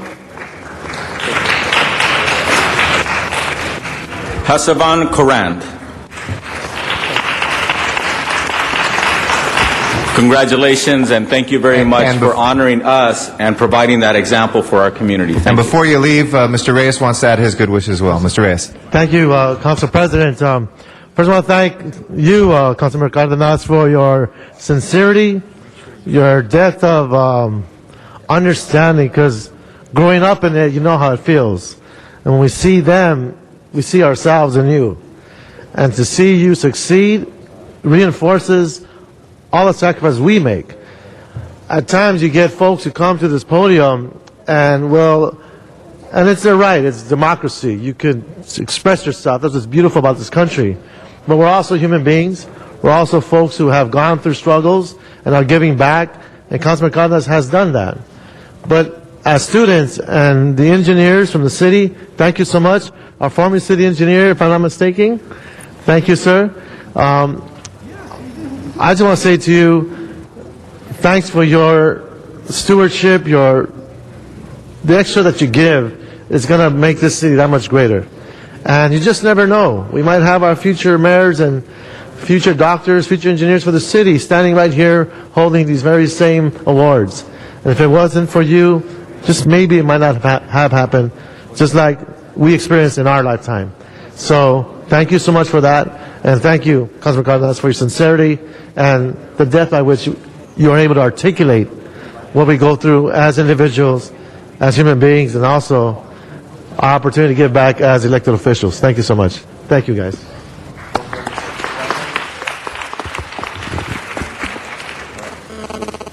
Thank you. Our next presentation will be for Council District 7, the Honorable Councilmember Alarcon.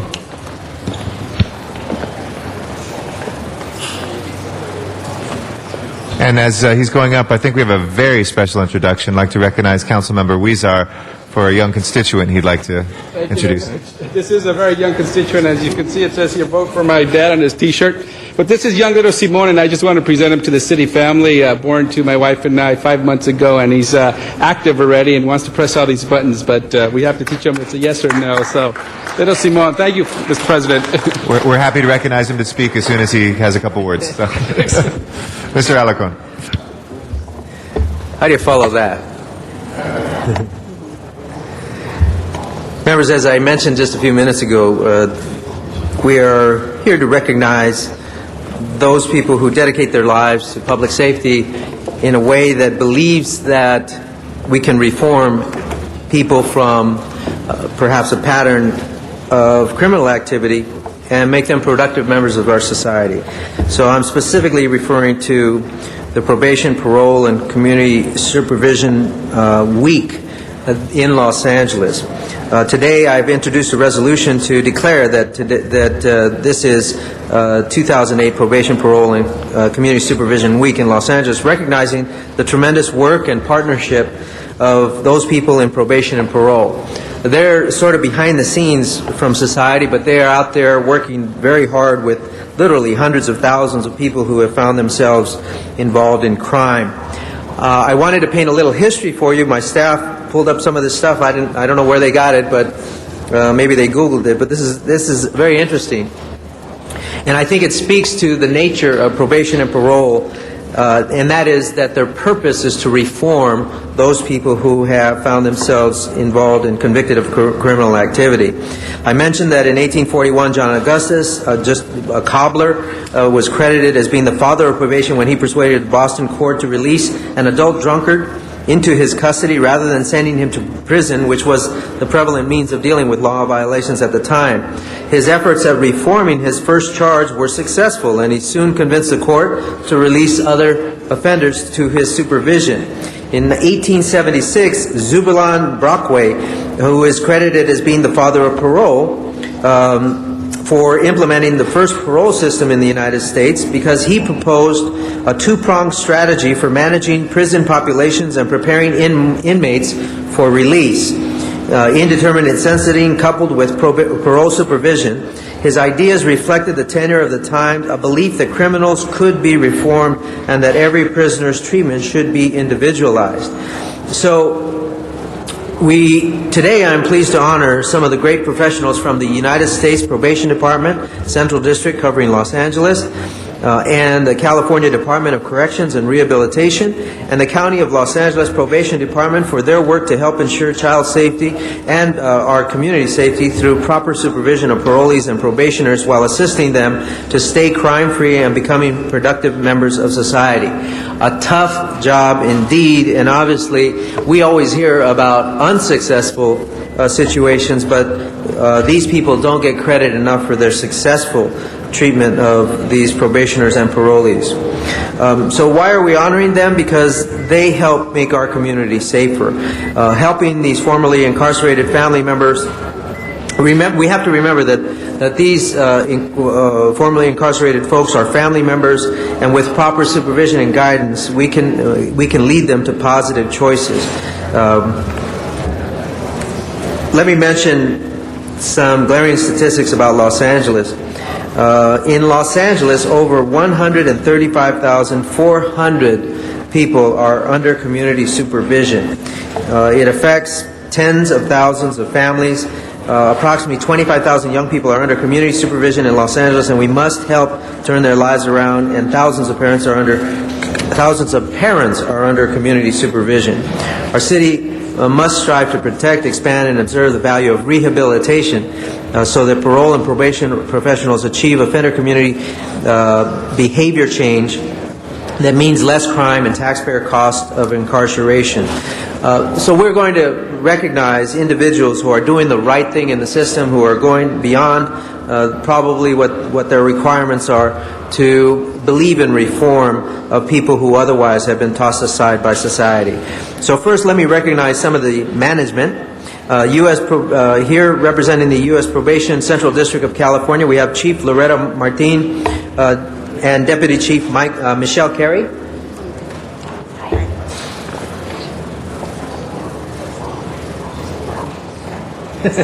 I said Martin. It's Martin, Loretta Martin. And representing the California Department of Corrections and Rehabilitation, Adult Division, we have Alfred Martinez, Regional Administrator of LA County, San Fernando Valley Regional Administrator Barry Licata, and Klaus Volbeda.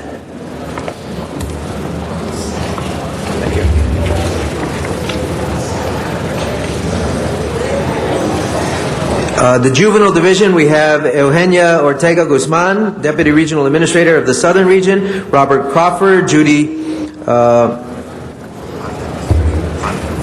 Hahn, Gregory Valerie Williams, Jackie Caldwell, Norma Patalot, Suzanne Greer, Dolores Lopez, Maria Romero, Kelly Perdue. We're all here. Just wait. And from the County of Los Angeles Probation Department, Felicia Cotton, Bureau Chief, Juvenile Division, Stan Ricketts, Director, David Wong, Supervising Deputy Probation Officer, and Sarah Gonzalez, Secretary.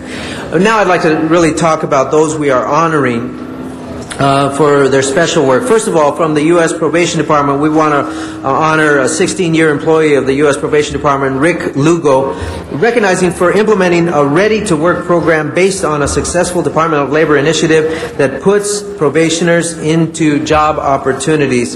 Both probation officers and job development professionals have praised the program that has been replicated by other probation officers at regional U.S. probation offices, giving greater benefit to overcome job placement barriers for probationers. The bottom line is, whenever you talk to gang members, whenever you talk to people who have been incarcerated, the very first thing they say is, "Can you get me a job?"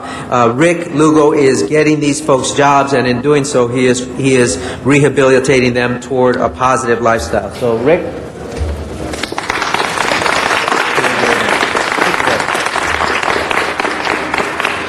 Now, for the California Youth Authority, we have, I love this name, Chiqui Sipos.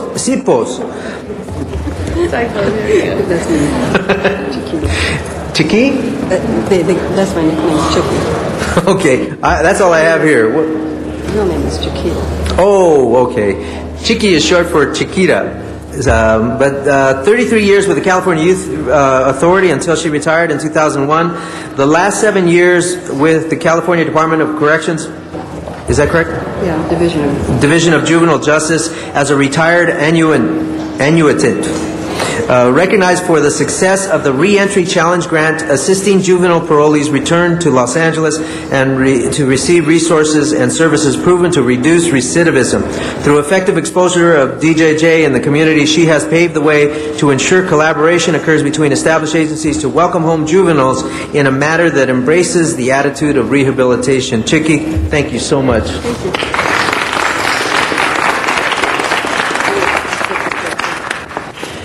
From the California Department of Corrections and Rehabilitation's Adult Parole Division, David Phillips.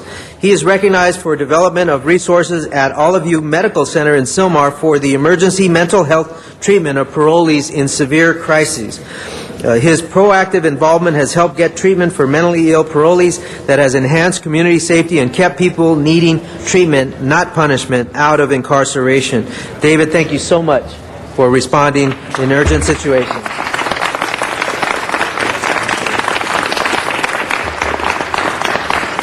An 18-year employee with the County of Los Angeles Probation Juvenile Bureau, Gregory McCovey, is recognized for successful management of 2 county-wide operations. One operation responsible for reintegrating and transitioning youth from camp to the community, and the second operation is responsible for monitoring youth in community through an electronic ankle monitoring device.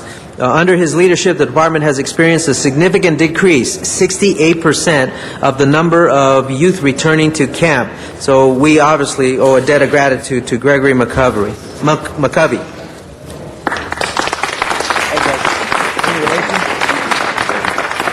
you very much. Thank you. Let me, in closing, just say that there was a statistic here I neglected to mention, but let's recognize that on average, each of these professionals have a caseload of about 150 that requires 24/7 work hours. They get a lot of criticism, quite frankly, and it's unfortunate because these are absolutely dedicated people, dedicated to the notion not only that we need to manage those who have been convicted of a crime when they are released to society, but they also believe that we need to take it a step further to reform them to become productive members of our society. They are a thin line between our communities being safe and our communities having problems. They need more resources to do their job effectively. There's no question about it. But for doing it without those resources, they all deserve medals. And so we want to thank them once again. We want to thank all our honorees and the many other brave men and women in probation and parole who don't get enough credit for what they do, and yet they are providing tremendous services to our community. So we wish them continued success in their careers, and we encourage the continued bridge building between our public safety program, their public safety program, and most importantly, community safety throughout the city of Los Angeles. Thank you so much.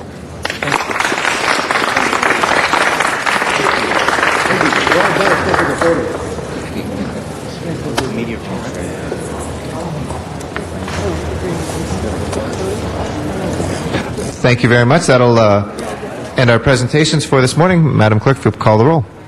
Alarcon, Cardenas, Grill, Hahn, Weezer, Labange, Parks, Perry, Reyes, Rosendahl, Smith, Weiss, Wesson, Zine, Garcetti. 14 members present and a quorum, Mr. President. Okay, first order of business, please. Approval of the minutes. Mr. Reyes moves, Mr. Zine seconds. Without objection, those will be approved. Next order of business. Commendatory resolutions for approval. All right, Mr. Weezer moves and Ms. Gruhl seconds. Without objection, those will be approved as well. If we can run through the agenda, please. Items 1 through 8 are items noticed for public hearing. Okay. We have cards on none of those. We'll open and close the public hearings. Any council members wishing to call 1 through 8 special? If not, let's go ahead then and please open the roll, close the roll, and tabulate the vote. 14 ayes. And if we can send 1, 2, and 3 forthwith, those are approved. Next items, please. Items 9 through 14 are items for which public hearings have been held. Okay, Ms. Gruhl at 13. Anybody else wishing to call item special 9 through 14? 9 through 14. If not, let's go ahead and please open the roll. Close the roll and tabulate the vote. 14 ayes. Those are approved. Next items, please. Items 15 through 25 are items for which public hearings have not been held. 10 votes are required for consideration. Okay, anybody wishing to call 15 through 25 special? We do have cards on 18, 19, 23, 24, and 25, so we'll call those special. Other specials, colleagues? Mr. Cardenas? 17. 17 for Mr. Cardenas. And hold 19 on the desk for Rosendahl. Okay, well, 19 on the desk for Mr. Rosendahl. Any other specials, colleagues? If not, we'll open and close the public hearings on the ballots, and if we can please prepare the roll and tabulate the vote. 14 ayes. And those are approved. 15 and 16 forthwith, please, without objection. And call the roll for the special meeting, please. Next is the special meeting. Alarcon, Cardenas, Gruel, Hahn, Weezer, Labange, Parks, Perry, Reyes, Rosendahl, Smith, Weiss, Wesson, Zine, Garcetti.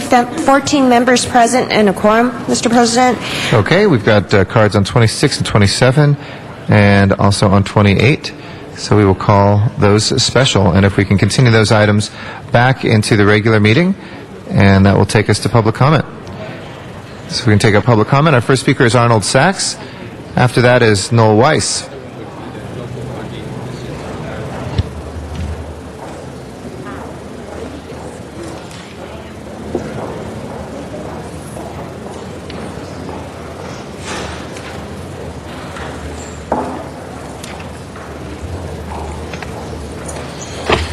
Good morning. Thank you. Arnold Sachs. I'd like to talk about a few things today, but mostly what I'm going to talk about is some items that are going to appear on Tuesday's agenda. I actually picked up the wrong copy this morning. Congratulations on getting the gang tax initiative put on for the upcoming election in November, especially based on today's headlines in the newspapers regarding the dropout rate in the city of L.A. approaching 36%, and the mayor says it's higher. Although I don't know if I would believe the mayor in numbers. He also quoted that we were having such a terrible budget deficit that we'd have to lay off 700 people and that the garbage fees would have to be increased to pay for the police. And turns out that only 4 people end up maybe losing their job, and the fees that have been collected on the excess of garbage increase are over and above any fees needed to hire police. But I also wanted to talk about something that's going to appear on Tuesday's agenda, a relative to calling for a boycott of the New Yorker magazine based on a caricature of Senator Barack Obama and his wife. But more than calling for a boycott, it calls for removal of the magazine. And thanks for your attention. I appreciate all the conversation going on at the same time, Mr. President. But what I'd like to say is that removal of a magazine, you don't like it? You have that right. You can boycott it. Why don't you call for removal of all the CDs and tapes that are put out by all the young rap stars that use the N-word? Removal? Is this Fahrenheit 451? Are you going to start calling for burning of books? You have the right to censure somebody. You can write a letter as a council. But calling for removal? How ridiculous is that? Thank you, for your Mr. time, Arnold your answers, Sachs. and especially your attention. You bet. Noel Weiss is our next speaker. Thank you, Mr. Sachs. Our next speaker after that will be out in Van Nuys. That will be Miriam Fogler. Good morning, Mr. Weiss. Thank you, Mr. President and Council. I was glad that Monsignor was here. He really described Janice Hans-Watts Gang Task Force. Every Monday, 10 until 12 at her office. She's doing exactly what the Monsignor did. I'm glad also that Mr. Cardenas talked about the idea of living up to the council, living up to its potential, because I think that opportunity now presents itself with the firing of Joyce Foster unceremoniously by the mayor. People who are watching this may not know Joyce Foster, but the people in this room do. She was appointed by Alex Padilla when he was president of the council. She was a member of the West Los Angeles Area Planning Commission. She was and is competent, capable, intelligent woman, fair. But I think her primary sin was that she was too independent. And I think that's wrong. And I think it's time that this council stand up for what is right. Now, the mayor, of course, and that's living up to its potential. Now, the mayor, of course, has the power to fire, just like the President of the United States has the power to fire U.S. attorneys. But when the President Bush did that, Congress was all over him. In fact, Mr. Rosendahl probably would have led the charge. Well, I'd like to be able to sit here and praise Mr. Rosendahl for standing up for Joyce Foster, and I'd like to be able to praise publicly. I would like Bill Rosendahl to stand up for Joyce Foster, and I would like Jack Weiss to publicly stand up and demonstrate the moral courage as a candidate for city attorney who needs to represent the interests of the people, to say, you know what the mayor did is wrong, and what this council needs to do is have Mr. Rosendahl and Mr. Weiss sponsor a resolution condemning the mayor's action, and on top of it, I believe that no mayor appointee should be confirmed by this council until the mayor acts to rescind that removal. Mary Ann Brown, a letter, by the way, which I'll have passed out to you in a letter dated July 16th, the spot is open. The woman that the mayor appointed can fill Mary Ann Brown's seat because she was leaving anyway, and she left as of the 16th. So I would just ask that this council demonstrate, because the power of our institutions are in low self-esteem, ladies and gentlemen. The moral authority of this council is probably as low as it's ever been. And I think it's important for the morale of the planning department, if for no other reason than this council. Thank you, Mr. Weiss. Our next speaker is out in Van Nuys, Miriam Fogler. Good morning, Ms. Fogler. And after that will be Zuma Dog, also in Van Nuys. Yeah, well, thanks to him. He's here. He called for me. He was going to be here, and he should have been first. But anyway, I want to speak on 13 as well. Can you hear me? We can definitely hear you. Well, I can't hear myself over here.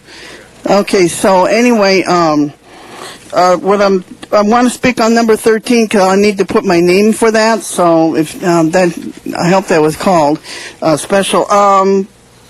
Let's see. We got your card on that one. Don't worry. Okay, thank you. Parcel tax, and I'm for the programs for the kids, but we cannot do it through the parcel tax because our kids are going to be homeowners someday, folks. You know that, Eric.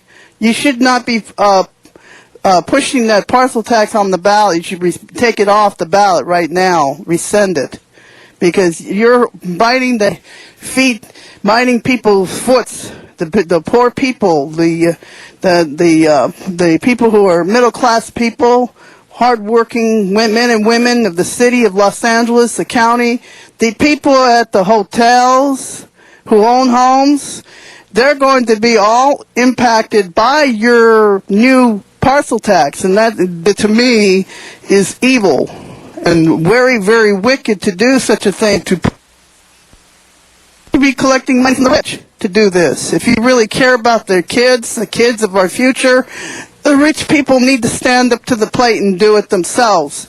And as for the big corporations, you can get money from the federal government. Like in 1933, Roosevelt hired the people under the work corps after the Depression.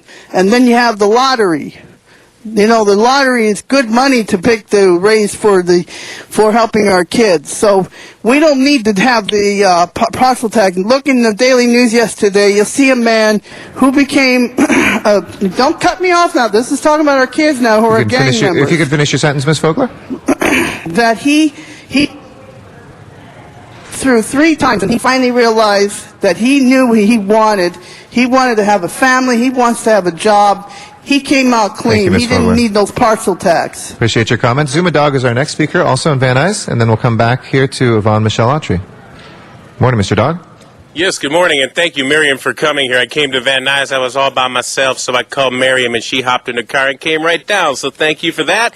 Also, thank you for LA Times for including me in their article about the rally at City Hall.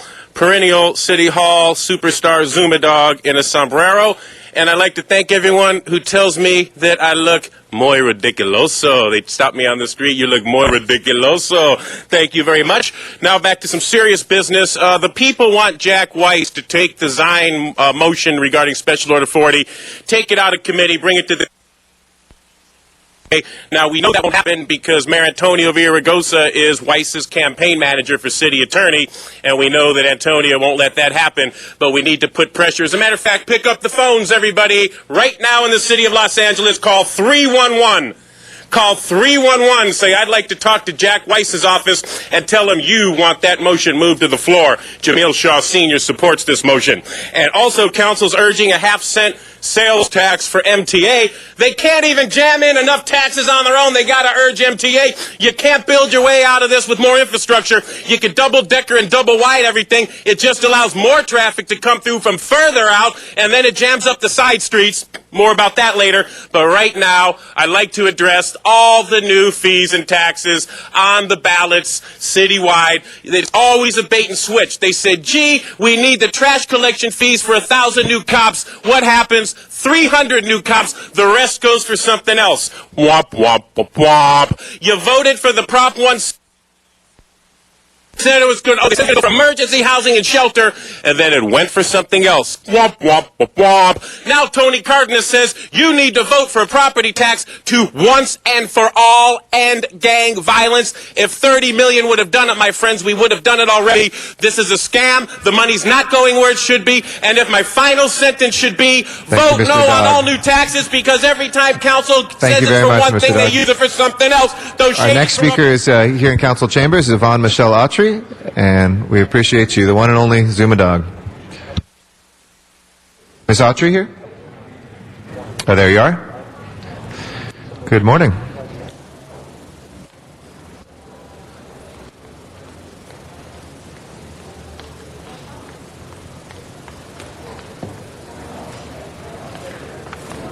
Yes, good morning. Good morning. Thank you for an opportunity to address the council.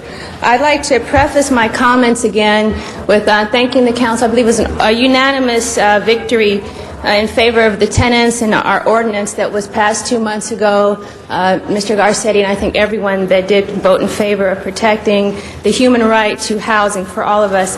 However, I have a more pressing issue that I must bring to your attention at this time. I did speak on that matter last week regarding the issue of increased police brutality, which is not being addressed, and the policemen who are not being prosecuted, held accountable, and then penalized. There were 300 complaints submitted by Los Angeles community constituents, and all complaints regarding police brutality, use of excessive force, and racial profiling were ignored and thrown out as justifiable. 300 people cannot be wrong.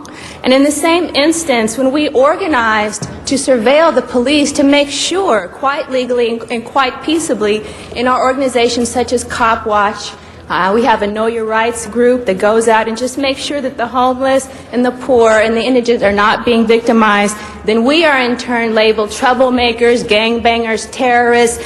My friend who I spoke on last week is facing 25 years to life simply because he's making sure that these poor people, predominantly black males, and some Latino people are not being victimized by the Safer Cities Initiative and this classicism. It's not just racism, it's classicism. The poor have now been incriminated and demonized, as well as black people, people of color, who are still indigent, especially in the downtown area. I'm speaking specifically here downtown. It's come to my attention that no police officer has ever been prosecuted for killing or beating a black person. I remember before I was born, black people could be lynched. Please, let's not revisit that New World Order white supremacist mentality. I'd appreciate if you take some action to regulate, what's happening right now in downtown streets regarding the poor and the indigent, primarily black people and people of color. Thank you. Thank you for your comments today. That will close our general public comment. If we can go back to items called special, please. First item. Item number 13 is an item called special by Councilmember Gruhl. Okay. Ms. Gruhl? Thank you very much, Mr. President. Colleagues, we have a very important issue before us today. There is no question that our transportation system is failing.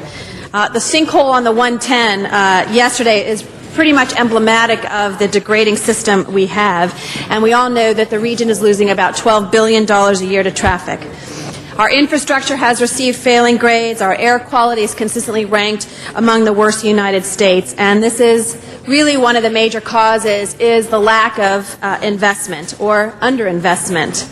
Our investment in transportation has not kept pace with the demands on the system. Our population has grown. Our travel patterns have increased. But our ability to fund and maintain projects has actually shrunk. The sales tax item that is before you today would begin to address the transportation crisis that plagues our region. It is expected to bring in desperately needed dollars, and as proposed, it has several categories of funding, the largest percentage of which is going towards public transportation. 15% of the tax will go towards local return, and in year one alone, $103 million will be available for this region. This is money that we as a city will have some control over. There are no commitments to these funds. They are intended to be flexible in their use. They could be used to fund DASH services and expand them, resurface our streets, fill potholes, expand our local bikeways, and even relieve some of our Prop A and C funds. It's in the allocation for local return that council district level priorities should be funded. Colleagues, you've read in the paper today and last week a lot of debate on the state level. And we're in a very tenuous position. We're at an opportunity, a point in which we believe that we can get the state legislature to support this, to put it on the ballot for the MTA board to act next Thursday. Timing is of the essence. I know many of you have talked to me about specific projects that you are interested in that may not have been included in what you may see before the MTA next week. We all have those projects, and the interest that we have is to, in I think, a way of fair and equitable, competitive process, which we have tried very hard in our Transportation Committee to do, which is to look at those where we can best leverage.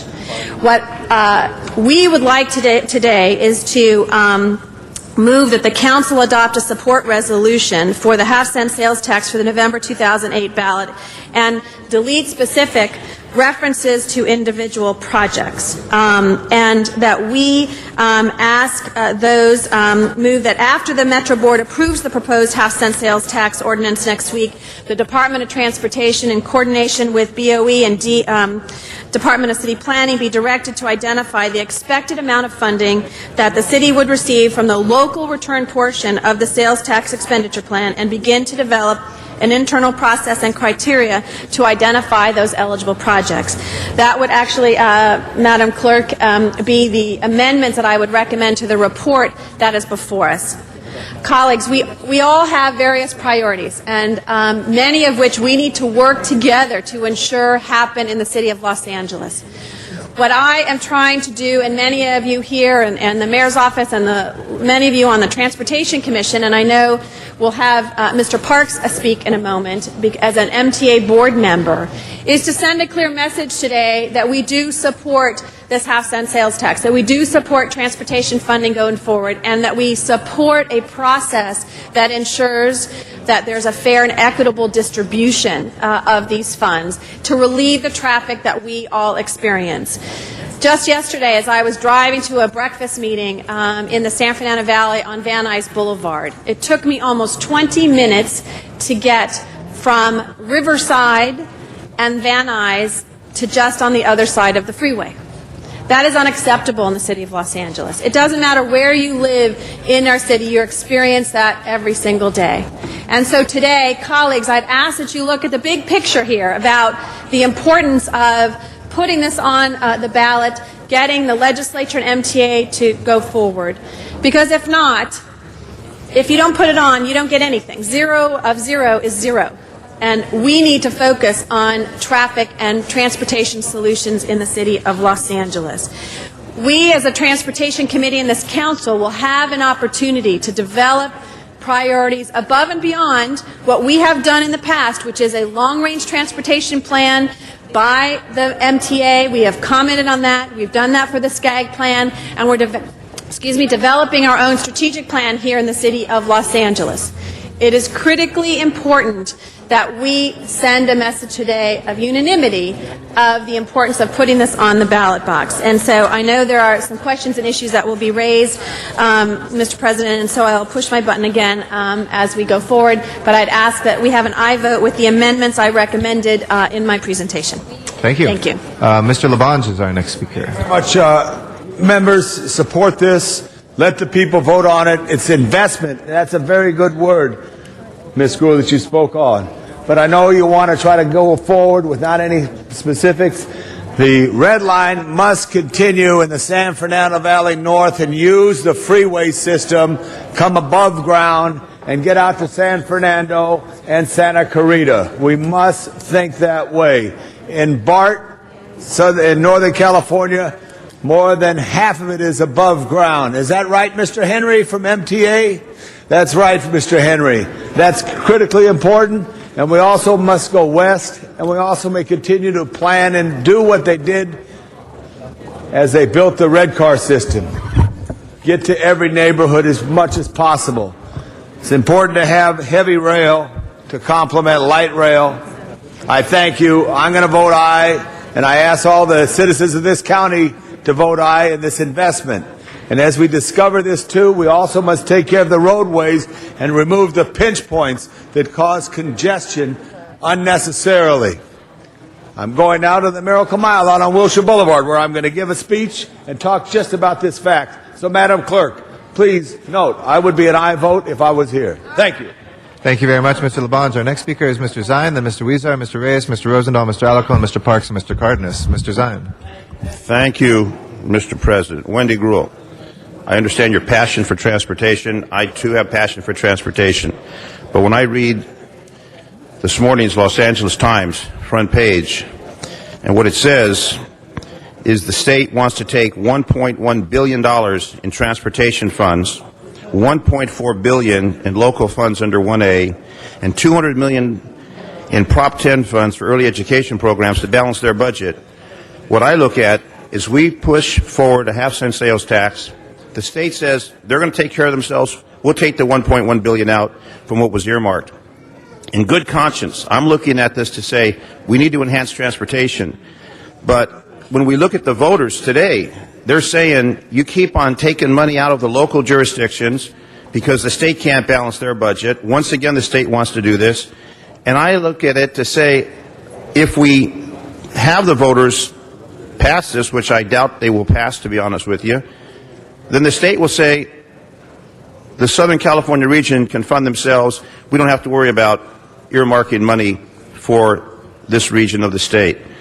When I look at the repay in 3 years with a high interest rate, the state will go deeper in debt, and the governor's already said that they're going to have to increase state tax by 1% to pay off what they're trying to borrow to balance the budget this year. And I understand transportation. I work transportation in the police department, and clearly we have to enhance it. But in good conscience, I can't support telling the voters to put a half-cent sales tax, more money out of their pocket, with no assurance that the state's not going to remove more money. Additionally, what happens with the other jurisdictions, Burbank, Glendale, Pasadena, all these other jurisdictions in the county? If this body says yes, are those bodies then neglected, or are they going to each municipality and asking each one to buy on and to support this measure? Also, Bill Fujioka from Los Angeles County says that the county will lose $145 million. That runs our jails, that runs our county hospitals.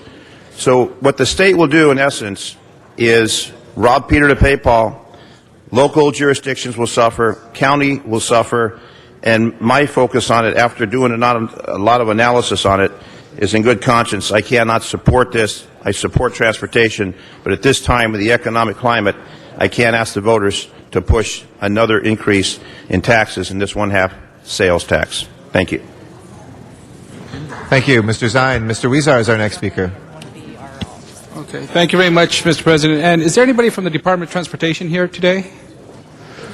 Do we have DOT representatives?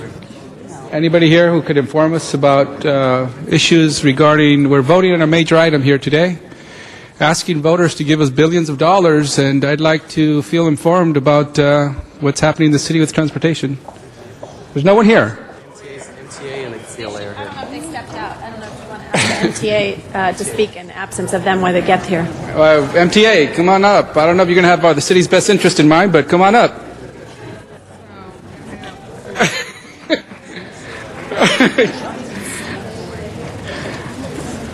Well, thank you for being here. This is a very important item, and I think you as the MTA probably have some interest in ensuring that we do get this item passed, but I would love to have the City Department of Transportation here today.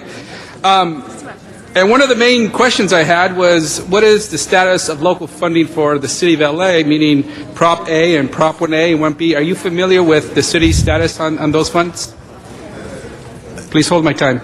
My name is Michael Turner. I'm the Government Relations Manager for Metro. What I do know is that the recent discussions about a budget in Sacramento have involved two elements. One is possible suspension of funds that come through 1A to local governments, and I think it's on the order of $1.4 billion. The other discussions that have taken place have been in relation to suspending transportation funds through Proposition 42. Okay, do you know how much money the city has in Prop A funding? No, I don't. You don't? You don't know if it's 50, 40, if we're running a deficit, you don't know how. Okay, my question is, we are going to realize from the city of Los Angeles a local return to the city. Some say it's 40 million, some say it's 50 million should this pass. And that allows the city of Los Angeles to prioritize our projects independent of what the MDA is prioritizing as their projects. Now, I've been told, and the reason I wanted the Department of Transportation here today is because I've been told that we are actually doing overruns on Prop A funding, so even if we get this local return, we're already going to be paying for a deficit that we don't even have and may not even have any funding to do our own local projects. So that's my question. Do you know anything about that? No, I don't know about specific overruns on City of LA projects. I think what they may be referring to is there are two existing sales taxes, one of which is Prop A that has a local return that goes Thank you. Let me ask, CLA is probably someone we could ask, and Jerry Miller knows a little bit about everything in this city. Only a little bit, yes. Jerry, my question is really focused on our current funding for local projects. And Prop A, are we currently running overruns in that? Yes. Look, how much? Don't know offhand, actually. And the DOT is not here. They're reworking the numbers now, but it's in the tens of millions. Got it. Certainly. And in this, one of our interests is there's these large regional projects that we want to support through the MTA. But one thing that helps the city is to say, well, wait a minute, there's some local projects that we would like to fund, and we are being told that we're going to have a local return to the city of about $40 or $50 million a year. Yes. But we currently have overruns in Prop A that will probably, or do you know if we will fill in that gap for Prop A, or how are we going to fill in that gap for Prop A? Well, again, that's a long-term ongoing issue that we've been working with for years and will continue to in terms of cash flows and ANC and how the money's allocated. I guess the bottom line is the $40 million a year here would be very flexible money, and it's $40 million more than we have now. Now, whether we backfill Prop A and C projects or whether there are other projects that are added and deemed to be higher priority, ultimately it's going to be up to the council to decide how to use that $40 to $50 million a year. How about Prop 1A and 1B? Do we have, what type of funding we have locally for those propositions? Well, what Mr. Zine was referring to, the 1A, the state is talking about borrowing $1.4 billion in property taxes. That's general fund. On a pro rata basis anyway, if it's going to be based on population, the hit to the city would be around $140 million. They're also talking about borrowing from borrowing or taking Prop 42. System? DASH system is primarily funded out of, I believe, both C and A. Mostly C&A, C. and how are we on those budgets? Are we running a deficit, or how are we on those budgets? Well, the DASH lines are funded. There are certainly other DASH lines that council members would like to be added, which there's no funding for. Yeah. Well, my concern here is that the local return will help us realize $40 million, and as you said, that we don't have already. But at the same time, I understand that we have Prop 1A overruns, that we may just fill that up right away. So we should just be very clear and transparent that we may not have any real additional dollars in our local return dollars, even when we, if this should pass. Is that an accurate statement? I'm kind of, without the Department of Transportation here, I'm trying to figure this all out. Well, no, I would say that these are real additional dollars, but there is no doubt that there are struggles with ANC as well. At the end of the day, it's additional funding that this council can prioritize and apply as it deems fit. Thank you. Mr. Reyes. Thank you, Council President. Colleagues, on your desk, I'm hoping you have a copy of 13A. And 13A is not asking for more money. We're not asking for new projects. What we are asking for is a stronger sense of commitment, a real sense of commitment, and results from the MTA when it comes to the maintenance yard function. You know, we have worked so many years and allocated so many resources to Los Angeles River. And yet the direction that the MTA chooses to take is one in which they want to continue adding more functions to the Midway Yard, which creates a block between our Cornfield State Park, the Los Angeles River, and the central area of this great city. We've met with them, and it just strikes me that there's no real effort being made to phase out that facility, as was committed back in 1992. I've worked hard to maintain a team player approach to that whole process, because I do support light rail as former chair of the Gold Line Authority to see that come to fruition, successful project. But now we need to put on the table and get a commitment from the MTA that they will form a task force that speaks to how we deal with maintenance yards and how they impact the region and the city. For example, the maintenance yard for the East Side Gold Line, the community meetings were held in Boyle Heights. But the impact is right there in Elysian Park, in Solano Canyon, in Cypress Park, in Mead Housing Area, and Lincoln Heights. So the community meetings were being held in a community that was not feeling the impact of that maintenance yard. That did not make sense. When I realized that the staff was not aware of our plans of the river, and no one could tell me they even actually read the master plan, it made it clear for me that we need to create a stronger sense of coordination. So I ask for your support on 13A.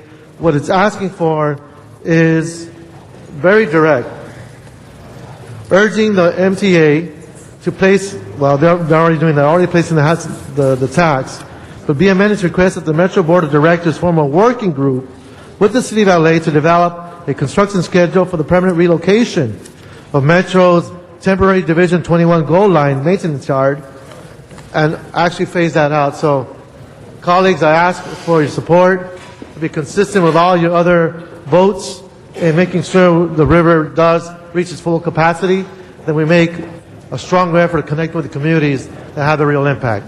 Thank you. Mr. Rosendahl. Thank you, Mr. President. You all might have seen the front page of the LA Times this morning that talked about potentially taking some of the money that has been dedicated to transportation to help balance the budget. I am totally outraged if the politicians in Sacramento are thinking of doing that, because that takes away the trust that the public has that this half-cent sales tax will go to transportation infrastructure needs. The reality is, when the people vote on something that is sacred, and there must be that commitment to transportation infrastructure. Now, as for this half-cent business, the Green Line stopped in 1994, a mile and a half from LAX. I can never get a straight answer why they didn't put it into the airport, okay? Not only should it go into the airport and go down to the Redondo Beach, South Bay, but it should go up Lincoln Boulevard into Santa Monica and the Expo line. That is a north-south relief plan. So in the politics of this issue, I got a commitment from Roger Snowball this morning that yes, the Green Line is part of the plan, and yes, that we would start action on the Green Line in 2009 through 2013. So we can at least get the stub into the airport so that every other project has an opportunity of having that airport light rail. It needs to be done now for obvious reasons. We're spending $5 to $7 billion on modernizing LAX. The time is now to put the Green Line into it. Well, when Roger Snowball gave me that support, it basically, Jenny Arpaza has been fighting hard for the Green Line in Sacramento, and the way I'm told the amendments will be, and the clarity will be for the ballot, that the Green Line will be part of the funded projects, not waiting to 2023, but right now, so that we can take LAWA money with MTA money and get this project done. Secondly, I want to make it very clear. If we dedicate this money for transportation infrastructure, it better be spent that way. Secondly, I believed in one penny, which would have been $2 billion a year, which would be $60 billion, and you can do the Gold Line and the Expo line and the Crenshaw line. You can have bus-only lanes. You can absolutely tool up more buses. We need to do all these projects simultaneously. We need to commit ourselves to building the transportation infrastructure that this great region needs to have. And the last point I want to make is our congressional delegation. I heard some back discussion that, well, the feds will only fund one project at a time. Well, it's about time the House of Representatives, where 1/8 of the House of Representatives comes from California, that those 54 members of the House see California first, not politics first, Democrats or Republicans. They need to do what Texas does and what some of the other big states do. They go to Washington and they fight for their state. I'm fed up with 50 billion donations to Washington from Californians every year that should be spent on California. These are infrastructure needs. So I appeal to our governor to show real leadership and the legislature to show real leadership and bite the bullet, commit these funds, get the federal support, and make it happen. I'm fed up with gridlock. And I'm 63, and I don't want to be dead when all these projects get done. I want them done in the next 20 years. And I know the public out there feels the same outrage. So, of course, vote yes for this half-cent sales tax. And you better up in Sacramento do what the people ask, which is sacred money for transportation infrastructure. And don't rob Peter to pay Paul to balance budgets. Thank you. Thank you. Mr. Alarcon. Mr. Rosendahl speaks of trust. Let me tell you about trust, Mr. Rosendahl. Tony Cardenas and I, when we were in the legislature, the governor announced a transportation package that included $100 million that Mr. Cardenas, as budget chair, inserted into the package after they ignored the Northeast San Fernando Valley to create a dedicated bus line along San Fernando Road going to Sylmar. Interestingly, that never happened. You want to build trust? Then remember a bill, one of the first bills that I wrote, the sponsor was VICA, I see Brett Huffman out there, to create the Truth in Bonding Act, which required that whenever bonds were being requested of the voters, that each project had to be identified specifically and guaranteed. There's a way to make this happen. But let me tell you, there is nothing in the proposals before us that guarantees that even the projects listed will get done. The MTA has not crafted their proposal in such a way that it guarantees that the projects will get done. So they basically want to go to the voters, ask them to raise their taxes at a time when consumer pricing is skyrocketing 5% a month, and not know what they're going to get for it. I have a simple solution. Let's guarantee what they're going to get for it. So number one, unless the MTA can list the projects that will be supported in this tax measure, and guarantee them and that no monies will be spent out of the designated project money for that project on another project until that project is done. And secondly, I want the $100 million back for the Northeast San Fernando Valley for the dedicated bus line that was shifted to Canoga Park and to Chatsworth. Without that, not only will you not get my vote on this, because I'm a no vote on this today, but you will see me campaigning in my district to make sure that the voters aren't shafted again. Thank you. Mr. Parks. Thank you, Mr. President. Having reviewed this at the MTA and recently voted for this tax, I'm convinced that it's the only way that we're going to have the ability to be looking at projects. And I think some of the concerns that Mr. Cardenas and Mr. Alarcon have on the sense of specific projects, from looking at the final draft of attachment that the board, the MTA board will vote on next Thursday, are 48 specific projects that are going to be earmarked specifically for the use of this half-cent sales tax. I think also Mr. Reyes' concern as it relates to this service yard, and that's something that I think we're all concerned with in the sense of not only the security but the overall performance of the use of our MTA money. I think there's about 43% of the sales tax money that we're talking about will have some impact on maintenance in the sense of new rail, new projects, or commuter rail, all have funding for the issue of maintenance and maintenance yards. And so that's something I think that certainly, as far as my performance on the board, and I think the mayor is very, very concerned about the issue of maintenance yards because it certainly cuts down on the productivity and the ability to provide better service when we do not have these maintenance yards in close proximity. So I think your motion is right on point to ensure that these kinds of things are being considered. But there are funds and at least 3 pots of money to deal with that. The other issue that we should be concerned about is that just recently the 110 freeway was designated to be the priority for the tolling or price, what do we call it? Congestion pricing, and moving that congestion pricing project over to the 110, there'll be roughly $210 million per year ongoing to deal with that particular project. That will also bring money not only for the tolling, but also maintenance and a variety of things.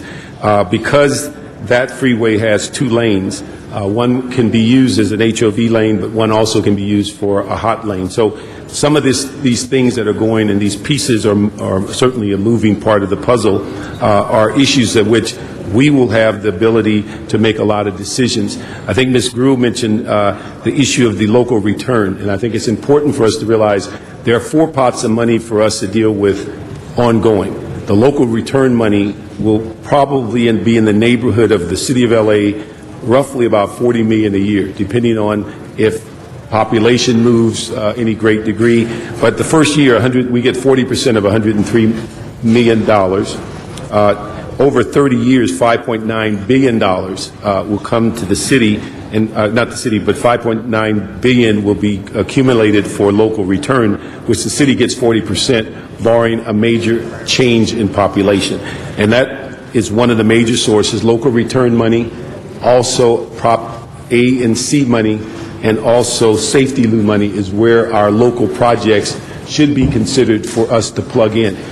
With the sensitivity of the negotiated draft list of these 48 projects, and then also the percentages that have been negotiated at the state level, I don't believe that it's in our interest to attempt to alter those percentages, nor to alter specific projects that have already been identified, and not cause this whole very, very loose-knit support of this project to continue on the positive plane.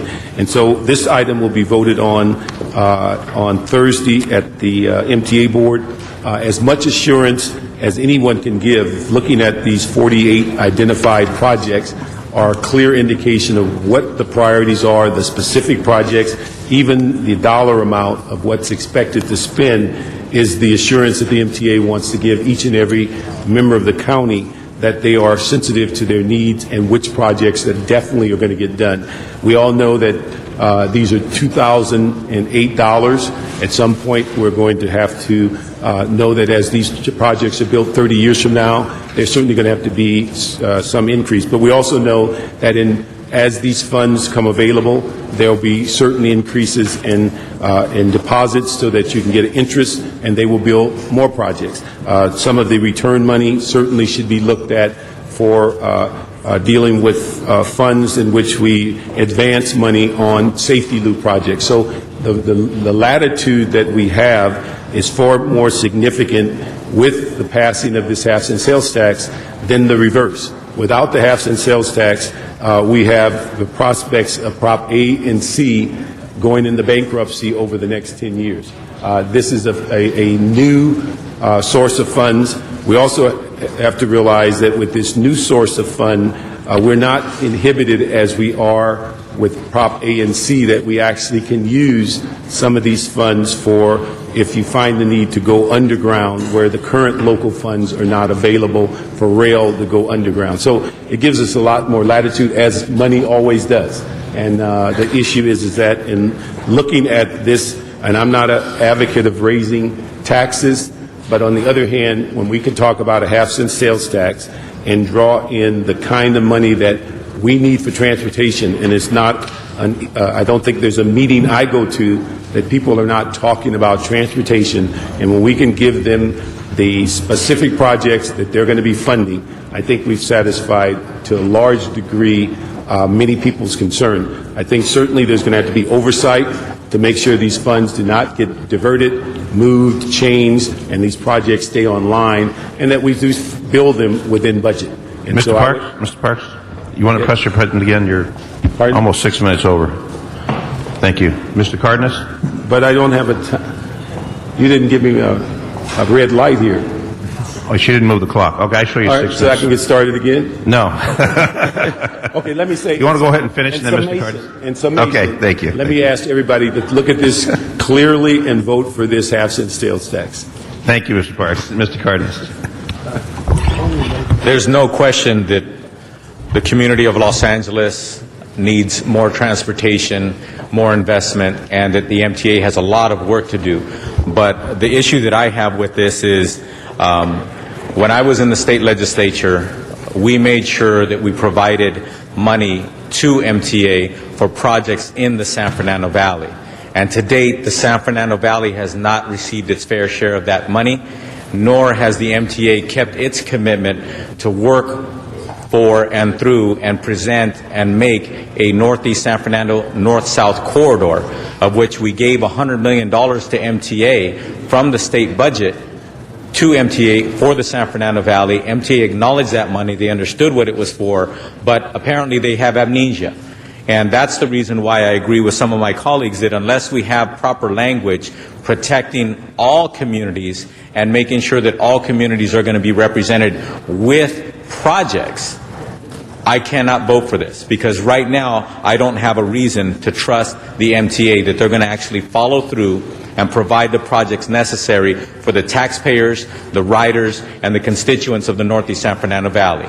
They failed them once, and without the proper language, I don't trust that MTA will not fail them again. And my responsibility as an elected official is to represent my constituents, and I have as many constituents using who are riders on our system within this city and this county as perhaps anybody representing this part of any part of Los Angeles or LA County.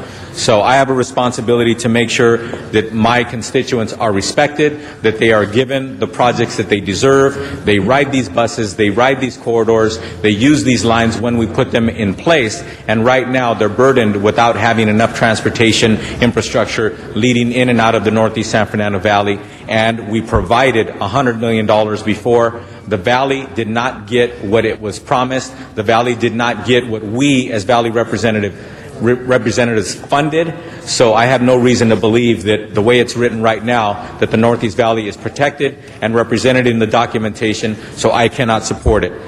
I agree that we do need transportation funding. I agree that there are many projects that need to be put into place, but the problem is, unfortunately, with communities like mine, where we have a lot of riders, and we don't have a lot of rich people, and we don't have a lot of people who can pick up the phone and force policymakers to do the right thing, they count on us as elected officials to make sure that that happens. I was part of the process of providing $100 million to MTA for a corridor in the Northeast San Fernando Valley. That has not happened. MTA has not proven to us that they're willing to do that in this bond measure, and they don't have the safeguards necessary to prove to us and guarantee with us that that is going to happen. So I can't vote for this. Thank you. Ms. Gruhl? Thank you very much, Mr. Zine. And I want to say, Mr. Zine, I actually agreed with 99% of what you said, other than the end result, which was that's exactly why I think we do need to have this locally, because it's the one thing we can control. We see the federal government taking our money away. We see the state, as written today, the potential of that taking away our money in 1A and others. This is money that we will control within this region. Yes, MTA has a large portion of that. I understand you are the decision makers on it, but we have 4 appointees. We have our priorities that we've discussed that we can come forward as far as those local options.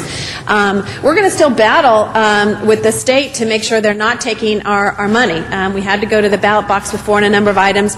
We can do that again. And I think you're right. The people of this community in this city, in this region, want to make sure that when we vote on something, that it is going for the purpose of which it was intended. And the way to do that is to have local control. And I say that frequently. Locally, we can make the decisions. We're accountable to the people we see in the grocery store and we see on the highways or in public transportation, as I was last night on the Metro line, of people who were taking it from Hollywood and Highland. It was great to see.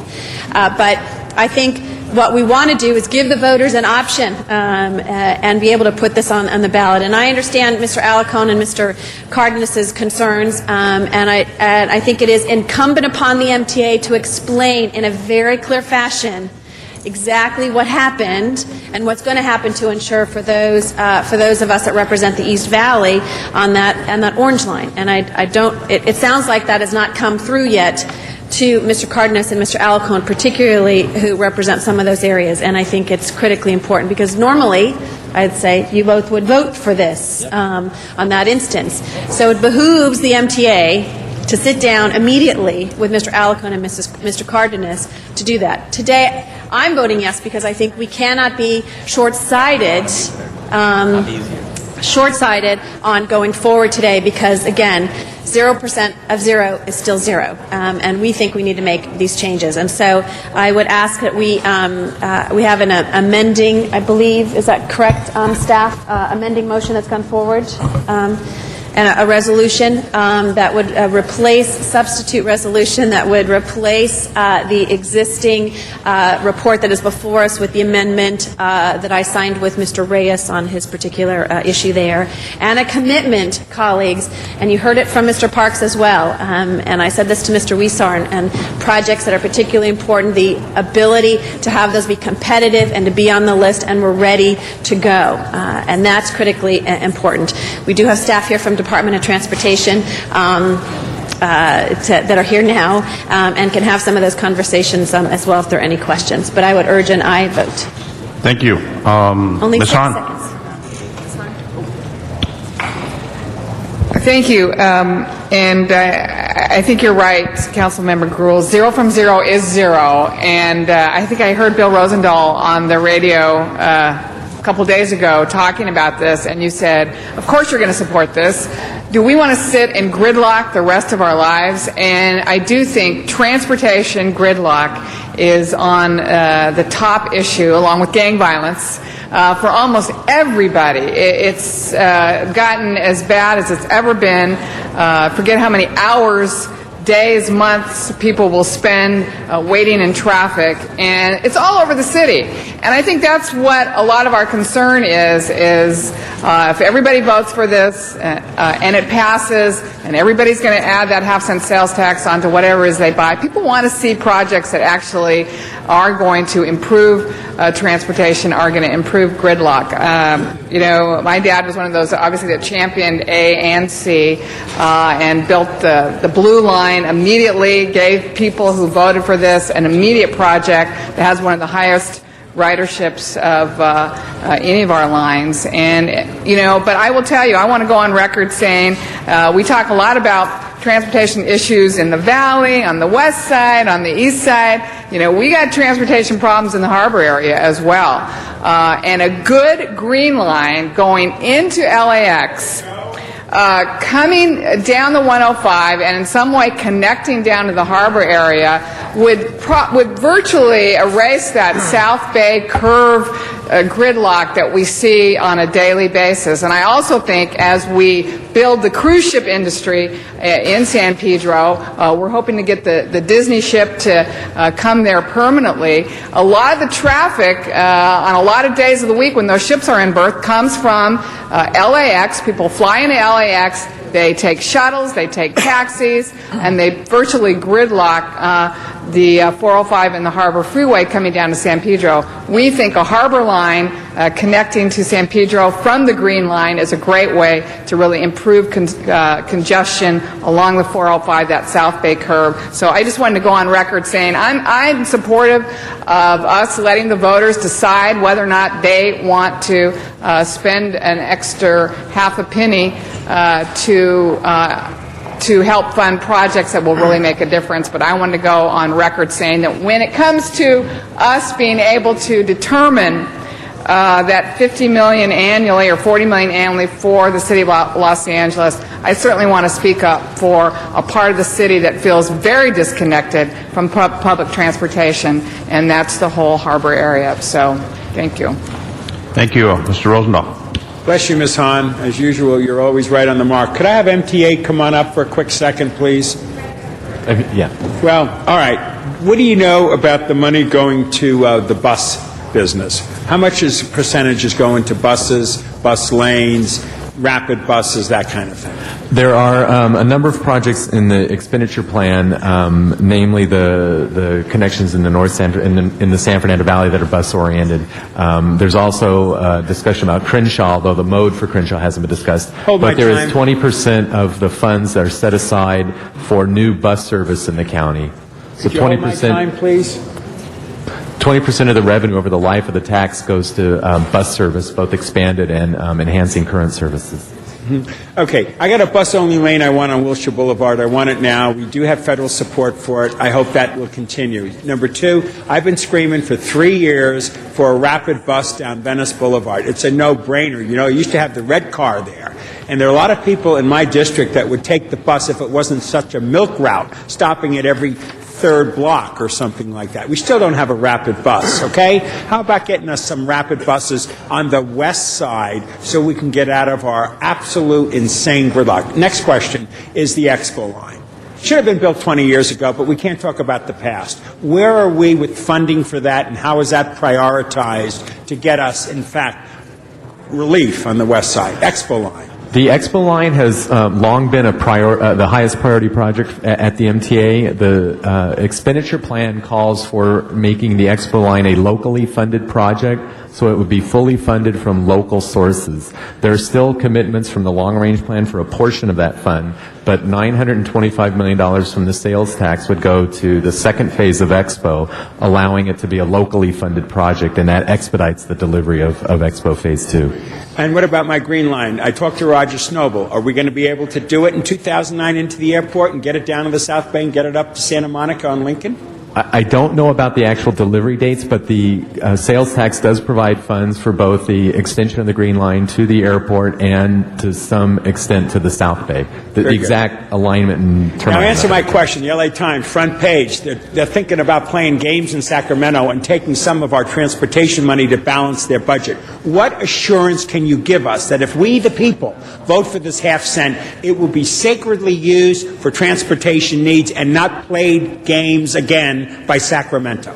Well, because it's a local ordinance, Sacramento doesn't have any jurisdiction over it, just as they don't have any jurisdiction over the 2 existing taxes that go to transportation. So because it's a local ordinance, it can't be taken for purposes other than what it's prescribed for. The other guarantee that would be in the ordinance is that it would take a 2/3 vote of the board to reallocate funds from any given project. So the board is restricted in its ability to move funds from one project to the other. What role will MTA play with our federal members, the House of Representatives, in getting their act together so they fight for the bacon for California more effectively and not play partisan politics? We've worked through a variety of coalitions, but the advantage of the sales tax is that it gives us the ability to compete for federal funds. There are a number of both transit and highway projects which become excellent federal projects, and we would be working through our congressional delegation and both through a variety of coalitions to try and solidify that support.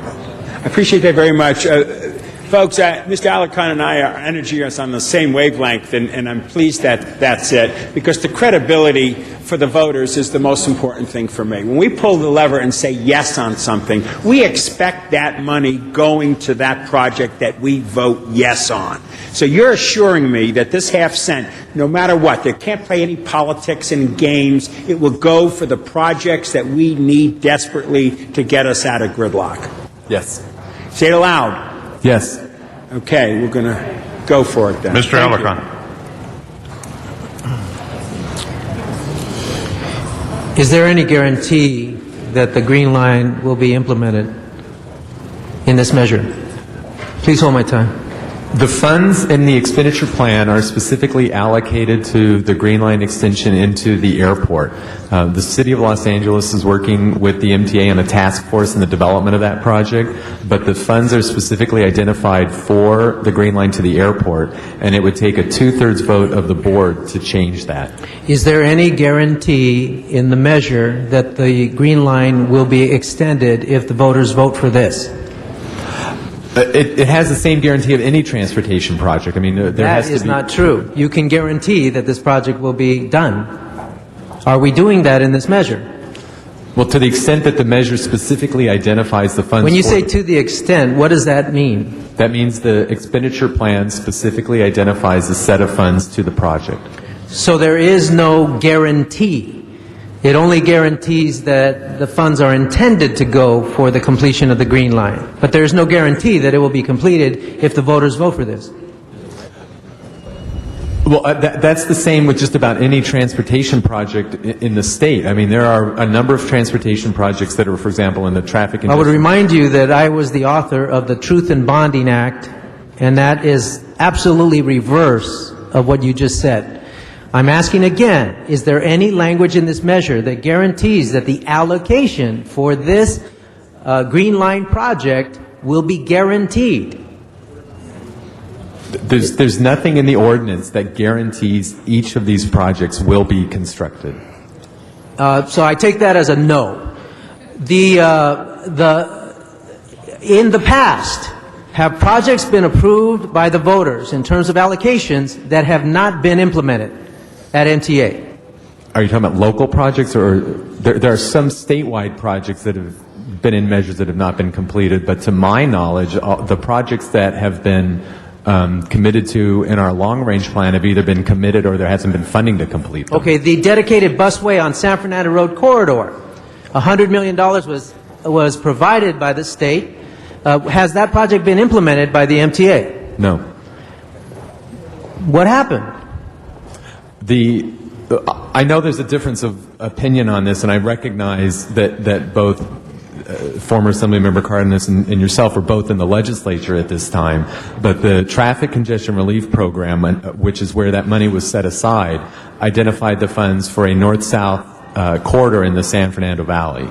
And I know I'm going to give you an answer of which there's a difference of opinion, but what we have done is we have gone through a process of studying the alternatives in the San Fernando Valley.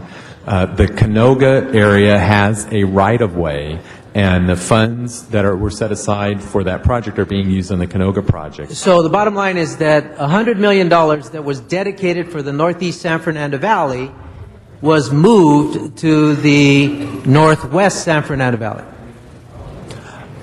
Is that a yes or a no? It's not a hard question. We know the answer. I'm just asking you to say it on the record. The statute says the funds were for north-south connections in the San Fernando Valley. So where the community of Chatsworth, is that the south portion or north portion? Which portion is that? It's considered the north. It's considered the north. So, but the intent was clearly for the San Fernando Road corridor. Well, what I would say is that that's not the only project we're doing. We're working with the City of Los Angeles on a study of... That's not the question. The question is very specific to the allocation of $100 million for the north-south corridor, which Mr. Cardenas initiated as chairman of the Budget Committee and was inserted into the language of the transportation program initiated by Governor Gray Davis. The question is, did the money get to the Northeast San Fernando Valley where it was intended? No, it did not. Okay, so colleagues, look it. There is, the conversation has been about trust. The conversation has been about, I want this project and I want that project, and the project is listed on there. There are no guarantees. There is no reason why the MTA cannot insert language into this measure that goes before the voters to guarantee that their project that would be allocated would be done at least until it were defined that it couldn't be done and other projects had to be prioritized. That language is not there. Now, if you want to talk about power, we don't have it at the MTA. We've got 4 votes, folks, And as much as I think we have tremendous advocates over there, I don't think that they stand up to the other 9 votes who have been taking money from our city taxpayers. You want to have leverage? Vote no on this measure. You want to bring the MTA to our committee? We can't even get our own DOT here for half an hour. If you want the MTA to come to us with a guarantee that they will finish the Green Line, vote no on this measure. There is no guarantee right now. If you want a guarantee that the projects that are listed in this proposal will get done, vote no on this measure. I've been around a long time. I was on the board of the MTA. I was on the board of the Southern California Regional Rail Authority, the Metrolink. I was a chair of the Transportation Committee. And I am telling you that if you vote for this, they are not going to deliver, because so many times before they haven't delivered. If you vote no, we have a fighting chance. But for me, there is something less than zero, and that is a negative, because it is our taxpayers who are going to be asked to pay for projects that will be decided by the MTA for county-wide use when we don't have a majority. We only have 4 votes, folks. If you trust that our 4 votes can stand up to the other 9 votes, go for it. I do not. I've seen far too much deviated from the MTA that was allocated, far too much that was promised by the MTA that was never delivered, far too much to tell me that this is not the way to trust. Now, you're talking about somebody who's voted for all kinds of bond measures, who's voted for all kinds of opportunities for the voters to vote for increasing the taxes. But I'm saying that until they provide guarantees that the projects listed will get done, that the projects listed will be the priority, that the projects listed will not be shifted until the project cannot be done for whatever reasons, we should not be supporting this. I was going to say something, but I was going back to my high school days. I don't believe, I do not trust that the MTA will deliver these projects as promised, because they are not listed. There's no language to guarantee that these projects will be delivered. And until there is, I'm a no vote. Thank you, Mr. Alarcon. And Mr. Rosendahl? I would like us at the end of our conversations here to let public comment open up again. There are 5 people from the public. I know we held it in another forum, but I would appreciate that opportunity as well. Reopen public comment without opposition. Okay, Mr. Rosendahl, we'll do that at the conclusion. We have 5 more speakers, and then we can open up the public comment for the 5 speakers. Mr. Weezer. Thank you, Mr. President. And Mr. Fisher, thank you for being here. I had a question earlier, which was in Proposition A for the city, how much is our overruns each year? Please hold my time. I'll let Jim Lefton speak to this if I'm not completely accurate, but we have a 10-year forecast of a $120 million shortfall. On the other hand, the 10-year forecast. So within 10 years, for 10 years, beginning 2008, we have about $140 million shortfall. $120 million. $120 million shortfall. Yes. Okay. And so we're going to get anywhere between $40 and $50 million each year should this pass. Is it anticipated that the local return money that I just talked about, the $40 or $50 million each year, would that go to cover Prop A, or how is that going to, those overruns going to be covered? We estimate that with the 15% local return, the city will receive approximately $40 million, maybe just shy of $40 million. And it's our understanding that the funds can be used for transit purposes or roadway purposes. Proposition C, or Proposition A, has been restricted to transit purposes. Proposition C is a little bit looser, but has to have some sort of a transit connection. It's our understanding that these could be used for a variety of purposes. Yeah. So we're the policymakers. We will make the decision whether we fill in that gap using the local return or not. But in your mind, as someone who is responsible for the Department of Transportation, one of the managers, how do you intend to fill the gap for Prop A, the overruns we have for 10 years? Well, certainly this would be a funding source that we could seriously look at filling the gap in Prop A. If we're projecting the $120 million shortfall, A $12 million investment per year would help to overcome that. So about $12 million per year. Out of the $40 million we expect to receive. So that's an option. I'm not saying that that's what we should do, but it's certainly an option. So that would probably leave us with about $28 million, correct? That's correct.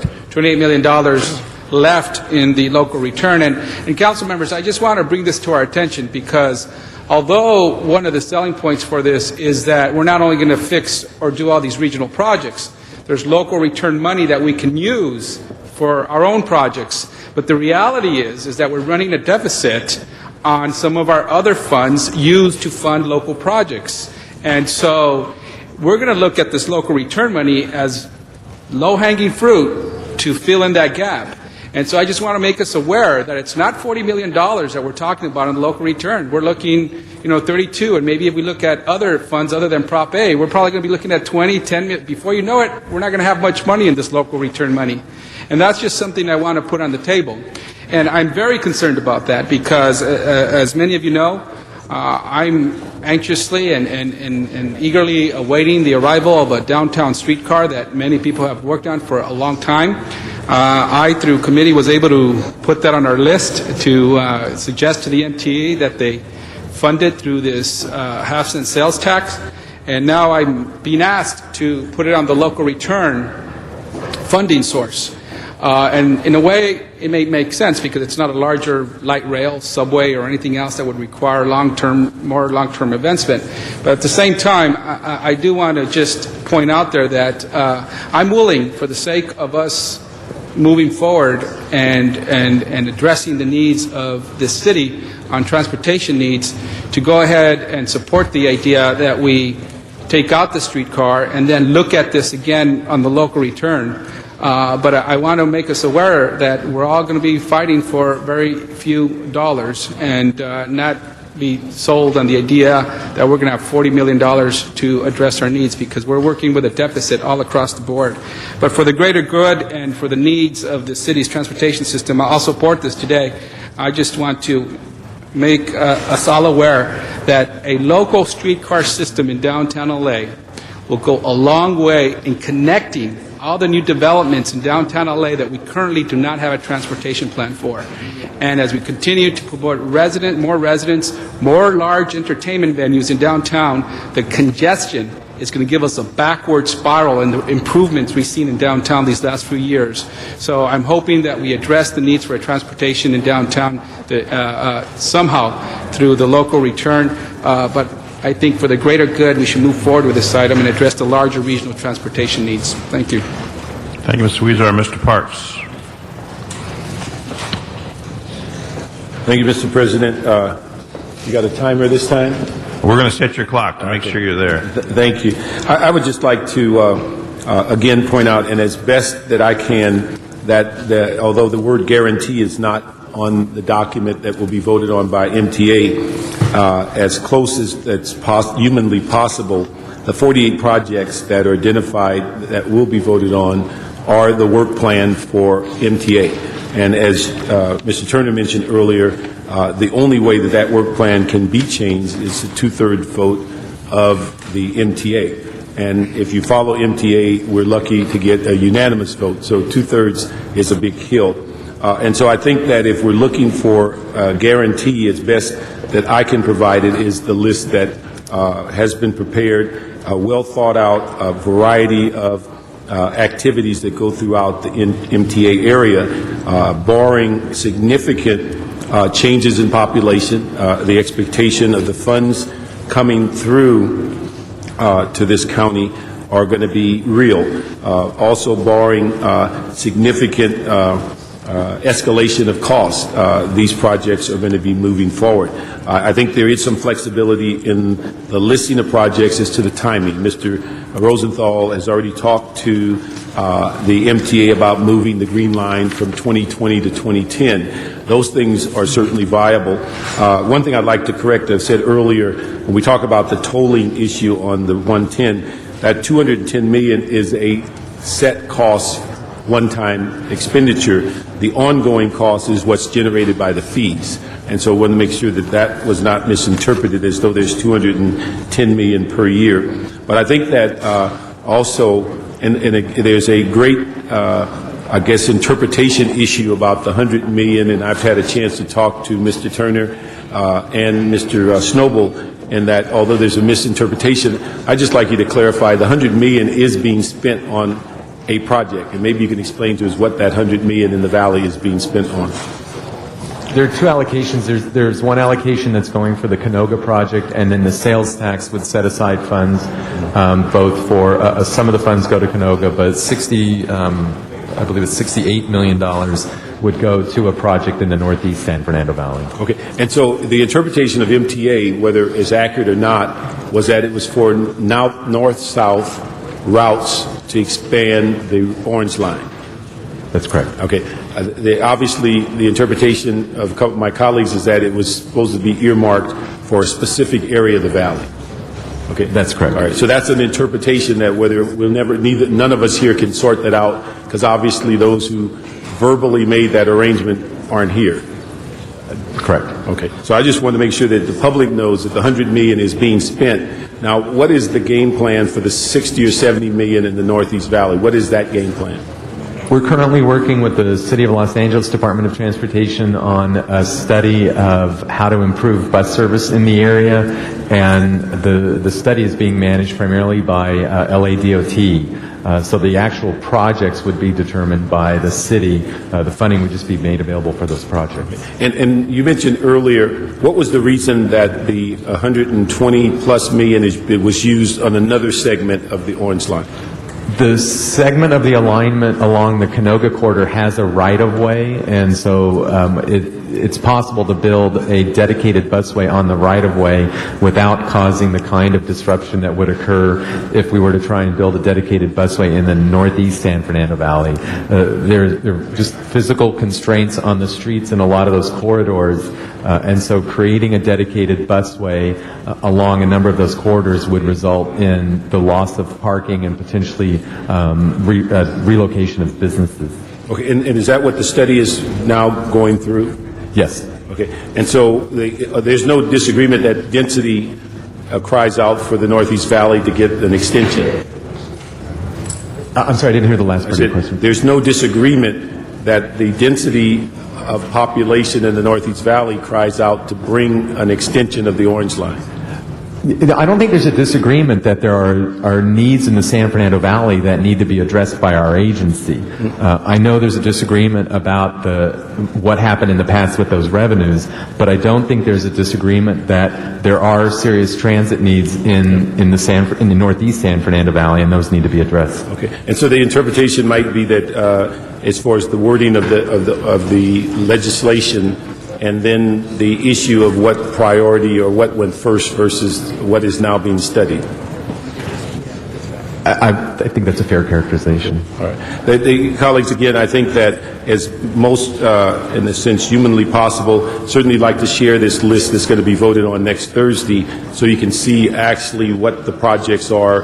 As far as best anyone can say, they're locked in as best humanly possible they can. The word guarantee is not a part of the report, but it's as best guarantee for government work I think we can have. And I'd just like to make sure that, again, as we move forward on this, we really don't have any options. If Prop C is $120 million in the shortfall, then we have the option of saying over the next 10 years, let's just wait until the shortfall is completed, or find another revenue source that can help Prop C and also build local projects. Mr. Weiss. Call the question. Call the question. I understand that, but we have to take the vote on calling the question. Mr. Weiss has posed that, so we'll take a vote on calling the question. Open the roll. Close the roll. Tabulate the vote. 10 ayes, 3 noes. So the question is now called. No, the question is called. There's no more debate. The matter is now up for the vote since the matter has been called. The public comment was interrupted with the calling the question. So calling the question was just voted on, and the body voted to call the question.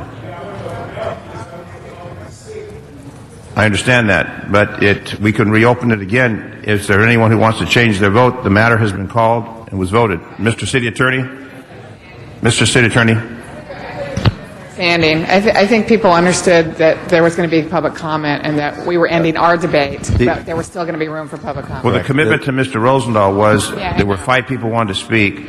We discussed that, and we were going to let the council members finish their conversations and then open up to the 5 individuals who wanted to speak, and then we were going to move forward. Mr. Weiss asked that we call the question. That vote was taken. That passed. So, Mr. City Attorney? Yeah, I would suggest ending debate because calling the question, allowing 1 minute each for each speaker for public comment, and then proceeding. All right. That's the mood of the council. Then, so we will move forward with the 5 speakers. That'll end our debate amongst the council members. And our first public speaker is Mr. Newton. Mr. Newton.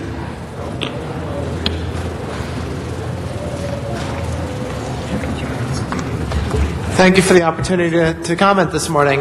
We would have commented at hearing, me and some other people, but at the same time that this was being debated in hearing, we were at the Transportation Committee hearing. Figured that would be a good place to talk about this sort of thing, but I understand.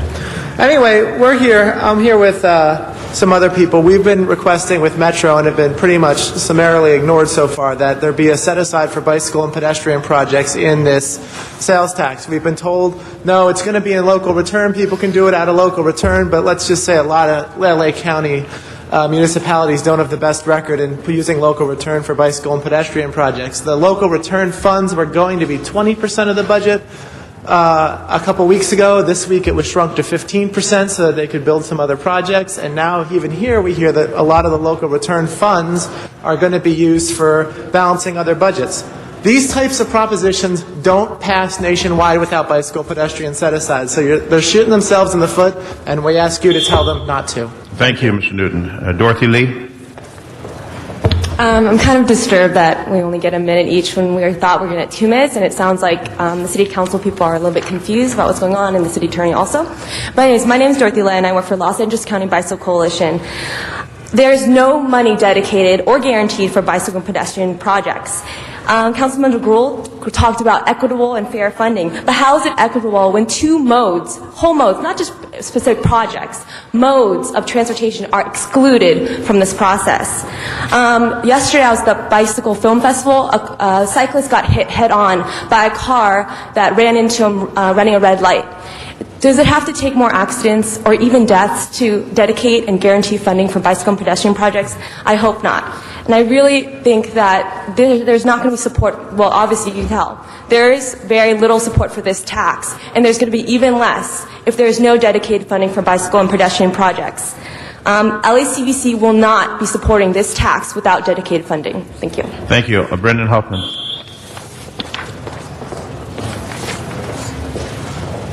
Good afternoon, Brendan Huffman with VICA, Valley Street, and Commerce Association. This is a very difficult issue, and VICA is going to withhold supporting the sales tax until we see the final language.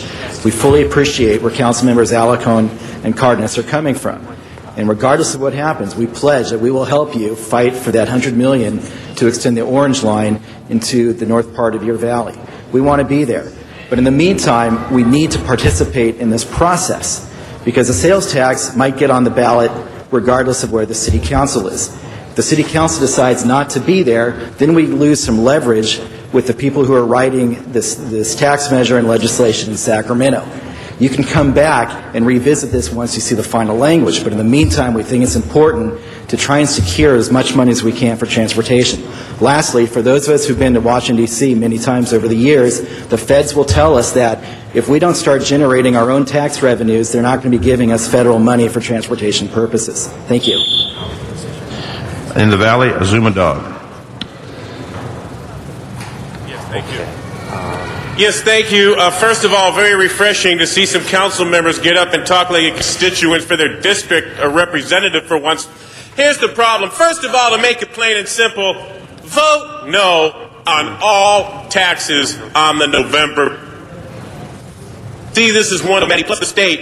And you've heard here that the money's promised for one thing, but there's no guarantees and it can be used for something else. We've seen this with Prop C, used for something else. Trash collection fees, used for something else. They always say this, then they use it for that. And this is and you know what? I want the people to know that LA County passed on $320 million in federal money for these infrastructure projects, because they wanted to wait and see if voters would approve it on the November ballot. Tell them, don't pass on federal money. And the feds need to do more, because we're not going to get the products through the ports. And this is all because of too much density. Too much density. Now we're stuck with this traffic infrastructure problem. But vote no on all of this. Thank you, Mr. Dog. Marion Vogler. He told me very different. He's from the East Coast. That New York is only 7 miles, folks, 7 miles. And we're 50 miles. What the heck are you people going to do about people who are disabled like me to get around? You're going to get me out of my car and have to walk and stand long time for these things? This is going to be very hard on me. I can't take that. And also, the fact is that there's 154, even Councilman Bernie said here that 1C is short $150 million shortfall. So what you people are doing, you're playing around, you're trying to take the money away from the richest people in the world. You got the whole world in your hands, you got the whole world in your hands, you got the whole world in your hands, you got the whole world in your hands. Okay, Mr. Arnold Sachs, thank you for that. Arnold Sachs. And our final speaker will be Gracie Taylor after Mr. Sachs.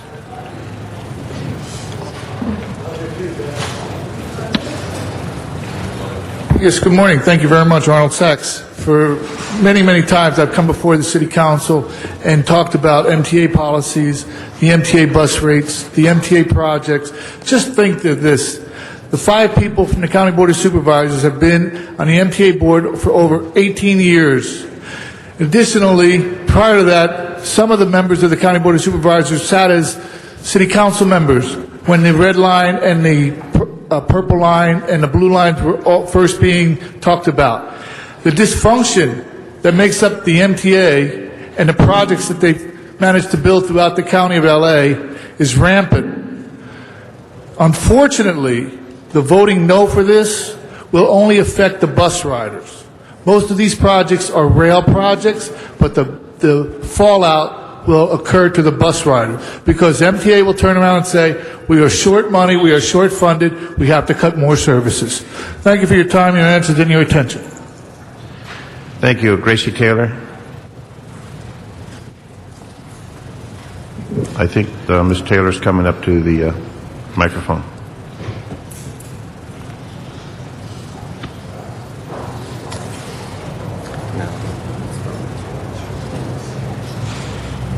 Good afternoon. My name, Taylor, is my maiden name. Gray is the marriage, but I deleted that. Have you ever heard, put not your trust in earthly man who's here today and gone tomorrow?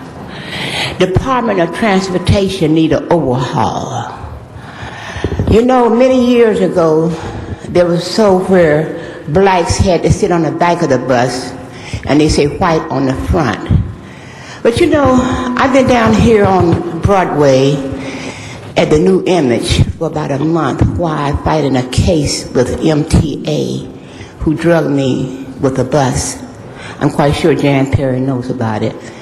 And I was surprised standing on Kings Boulevard where they're saying we should overcome. The buses have really ran me over to a certain extent. They left me standing there and kept going. I have not received anything from the Department of Transportation, nor have my children. Thank you, They have Ms. left me crippled. Thank you, And ma'am. then another thing, Jan Hahn, Ma'am, the only thank you. transportation they have done, I don't live in your district, nor do my children. Get it straight now. Madam Clerk, the matter is now before us. We are going to be voting on this, and there were some amendments, as I heard from Ms. Gruhl. Madam Clerk, you want to read the amendments, and then we'll take the vote? Yes, there are two amending motions. One is motion Reyes-Gruhl, and that is to amend the Rules and Government Committee report to request the Metropolitan Board of Directors to form a working group with the City of Los Angeles to develop a construction schedule for the permanent relocation of the Metro's temporary Division 21 Gold Line Rail Yard. Maintenance facility funding is already included in the Metro Rail Capital System Improvement Rail Yards and Rail Cars category of the MTA's proposed half-cent sales tax for transportation expenditure plan, as well as for the long-range transportation plan. The other motion was motion Gruhl-Reyes, and that is to move that council adopt the support for resolution for the half-cent sales tax, and also that the Metropolitan Board approves the proposed half-cent sales tax ordinance next week, and the Department of Transportation, in coordination with the Bureau of Engineering and Planning, be directed to identify expected amount of funding that the city would receive from the local return portion of the sales tax expenditure plan, and to begin to develop an internal process and criteria to identify eligible city projects. And finally, Resolution Gruhl-Parks is to have included in the city's 2007-8 state legislative program support for the Los Angeles County MTA proposed half-cent sales tax ordinance for transportation projects to be placed on the November 2008 ballot. And our vote is going to be on the substitute. On the two motions as well as the resolution. So we're going to take one vote, or three votes, or two votes? Pleasure of the City Attorney. Actually, the substitutes should be voted separately. The two substitutes. There's one substitute and two amending motions. The substitute motion. All right. So on the substitute, Ms. Gruhl?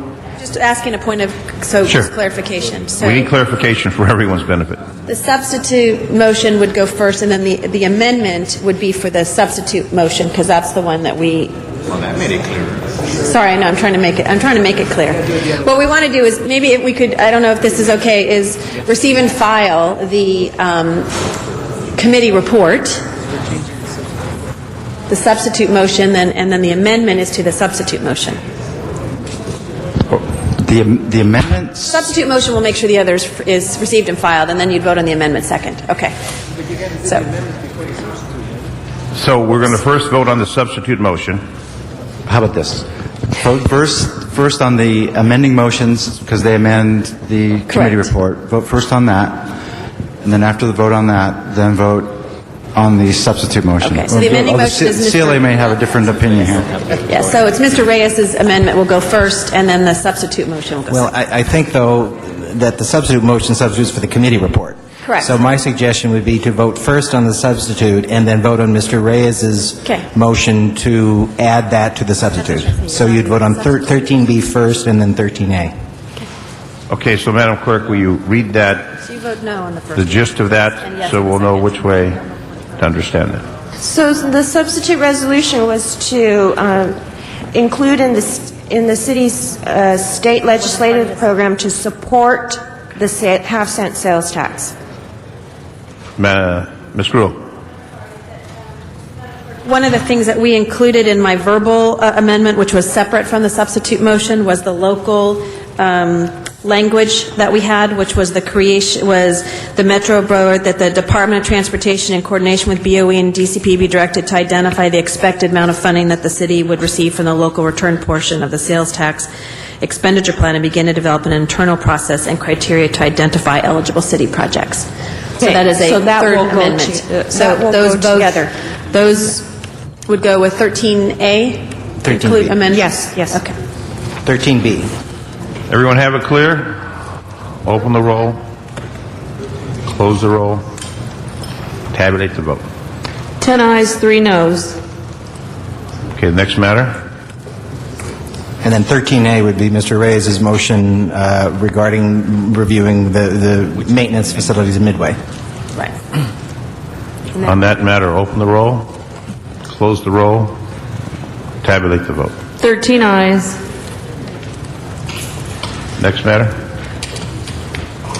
Next is item number 17, and that was called special by Councilmember Cardenas. Mr. Cardenas. Yes, thank you. I wanted to be able to speak on this item because I think it's important for us to understand that I think it's a responsibility of the City of Los Angeles to make sure that we continue to find ways to provide and make sure that there is funding for safe passages. Thank God most children in the City of Los Angeles don't need that kind of corridor service, but at the same time, certain children, certain communities do need that, and this resolution by Councilmember Perry, I think it's important for us to remind ourselves and also all funding sources that we need to make sure that we continue them and that these, that our current safe passages programs continue, and at the same time also I think it's important for us to continue to evaluate and make sure if in fact certain funding does become at risk that we as a city identify and be honest with ourselves which communities or which safe passage programs in specific communities are going to be at risk or at risk of being eliminated, and then have to figure out how we're going to backfill that to make sure that these children and these communities are fortified with these safe passages as well.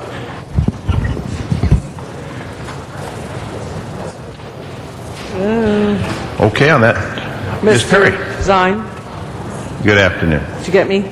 I got you, Ms. Perry. Okay, great. With the shooting at Vernon and Central that happened several months ago, where thank God no one was killed, but there were children who were injured by the bullets, there was a renewed interest in the Safe Passages program, and we are working very aggressively to try to reinvigorate it and recruit more volunteers. So I appreciate Mr. Cardenas saying what he has said today. The reality is there are some parts of the city where kids absolutely need this just to get to and from school without getting hurt. It's just that basic. So I hope that you'll all vote to oppose the elimination of the funding, because without this program, we will be removing yet another safety net in our community to protect the kids. Thank you. Thank you, Ms. Hahn. Yeah, and I appreciate the City of Los Angeles taking a position on this. Clearly, a lot of people in the city probably don't realize that literally some kids are afraid to go to school. There are so many obstacles about kids and learning and whether or not they're going to drop out. But the start of any educational day is being in school. And we know for a fact that a lot of kids are afraid to walk to school. And the other thing people don't realize is that this safe passage funding is important because it also takes away another opportunity for gangs to recruit kids to become members. There's a middle school in Watts where the gang members are offering safe passage to and from school if the kids will join the gang. If we can make sure that we can provide safe passage for our kids, and that takes away one more tool that the gang members have to recruit our kids to become members. So this is absolutely not only safe passage, but it's gang prevention as well. So I stand in full support of what we're doing to make sure that this funding is not cut to our city. It's absolutely critical that kids get to school if they're ever going to have a chance to learn in school. Thank you very much, Ms. Hahn. Mr. Rosendahl. Yeah, just a quick point to reaffirm what Ms. Hahn said. I mean, the Safe Passage program, intervention, prevention is the key to where we need to go. Obviously, it's a no-brainer, yes. Thank you. Thank you, Mr. Rosendahl. Madam Clerk, please open the roll on this item, close the roll, and tabulate the votes. 11 ayes. Thank you. Next item. Next is item 18, and there is a card on this.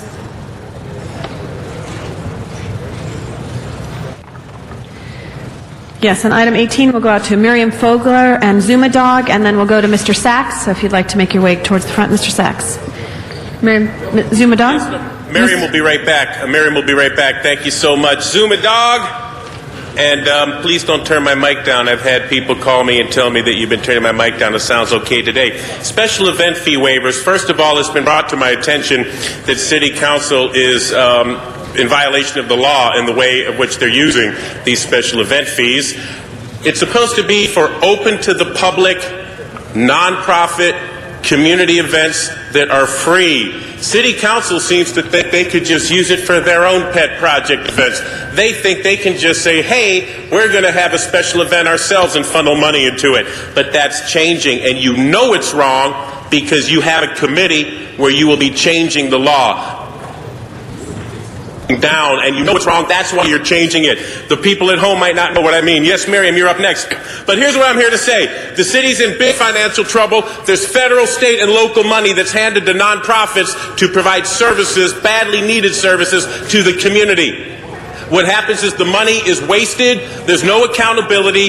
It's used for things it shouldn't. And then the regular people have to compete for these big projects, and I'll be speaking on item 19 as well, special event fees. As you can tell, I'm really burnt out. I haven't missed a quorum in over 3 months, and I'm really getting burnt out, but I'd just like to say here that the city, the communities that need the money the most are being cheated because of these when you shouldn't, for things that you shouldn't, and there's going to be civil lawsuits. I've been contacted by an attorney, and I'm told that you are, it's a class action lawsuit in Superior Court. You're using this for things you are not supposed to. You know what you're not supposed to be using them for. My brain is mush, I can't explain it, but just stop doing it because there's no time to wait for your committee to fix the problem. And I'm about to talk on item 19, which is about Venice Beach. They're going to declare Venice Beach a special event and give it $500,000. These are the types of crazy things. So listen to Miriam, and then I'll be back to talk more on this coming up. Thank you, Mr. you shady, Zummadog. corrupt criminals. Miriam Fogler. A little bit more eloquent. I guess I missed number 17, which folks owe me that 2 minutes here, or at least 1 minute on that. So you need to reconsider number 17, I need my clock restarted here for this one on 2 minutes, please. Ms. Fogler, please go on. I'm much nicer than Zummadog. He really knows how to. I tell you, God is going to judge all of you. All of us is going to be judged, and the final day of judgment is coming, folks. And if you don't do good deeds on this world, even one good deed, like what Ernie Bernardi did, Councilman Ernie Bernardi, and stop the shams. Stop the corruption here, because you're going to end up like with New York in the 1980s when they went bankrupt. You people, and then you're going to be facing lawsuits, and God's going to punish you in the afterlife, and you should be worried about it. Jesus is not going to save you. I'm telling you right now, nobody's going to save you but God. And God, you better be praying that you better be turning your souls around, because you're going to be hit back real hard from God.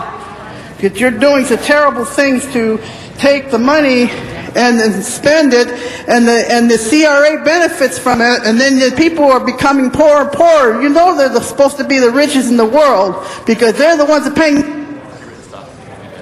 What do you think is going on here? They know. They just don't want to show up to the polls because it doesn't do any good. You people don't listen to them.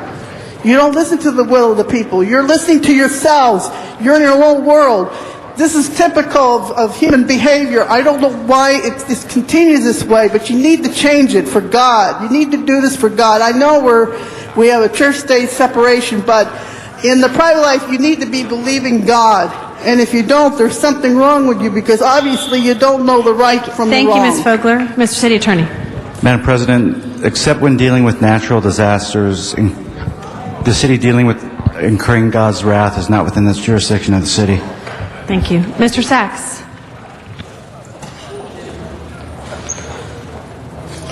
Thank you, Arnold Sachs. I'm a little conflicted today. I'd like to applaud Councilman Alacon for his stand on voting against the sales tax measure, but I also want to talk about his defense for the funding for the special event fees that are vital to the city.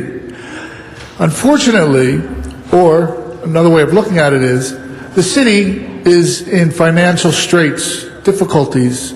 It's one of the few cities that has a $14 billion deficit, $1,440 million. It's a huge deficit, nevertheless. What the people are asking for is some kind of fiscal responsibility regarding these funds for special event fees. When the council had a cultural affairs appointee in front of them a couple of weeks ago, I asked him, the person who was being considered for the position, if he would look into the special event fees because the city council refuses to take any action.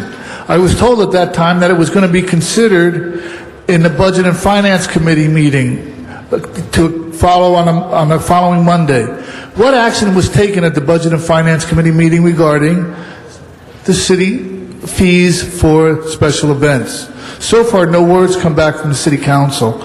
Maybe it's a file and hold. The problem is that until you start showing some financial responsibility, people are going to rail about these special event fees because they're wide open. The public is paying at the pumps, the public is paying for transportation, the public is paying for parking, the fees are going up for the libraries, the fees are going up for everything, anything to register. Pretty soon you're going to have to pay a fee to pay a fee. But the public event fees will go on and on. We're asking for some consistency, we're asking for a policy, and we're asking for some action. Thank you for your time, your attention, and your answers. Thank you, Mr. Sachs. That item is now before us. Madam Clerk, please open the roll on item number 18 and close the roll and tabulate the votes. 11 ayes. Thank you. Item 19 is next. Mr. Zumadog? Cut me off after 1 minute. I want 1 minute on this. Okay, now this is the ultimate of special event fees. $500,000, over $500,000. What they're going to do, they're going to declare Venice Beach, Dockweiler, and Playa Rey Beach a special event because all summer, because when it gets hot, people go to the beach. Okay, so here you have something that's supposed to be for open to the public events, and here's council. It's taking $500,000.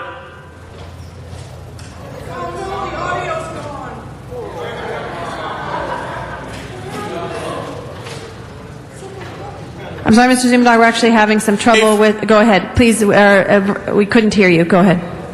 So how much time did I lose? Just about 10 seconds. We'll give you an additional 10 seconds. Okay. So anyway, what they're doing is they're declaring a special event because it gets hot in the summertime, and you have a certain budget you expect for police and traffic and these things. So this is a way they can squeeze more money out of it. They declare a special event, and so now the city has to pay back for this over $500,000 now. That's extra money out of the general fund, out of the extra 10 seconds here. So when we thought that we had the budget locked down for the police.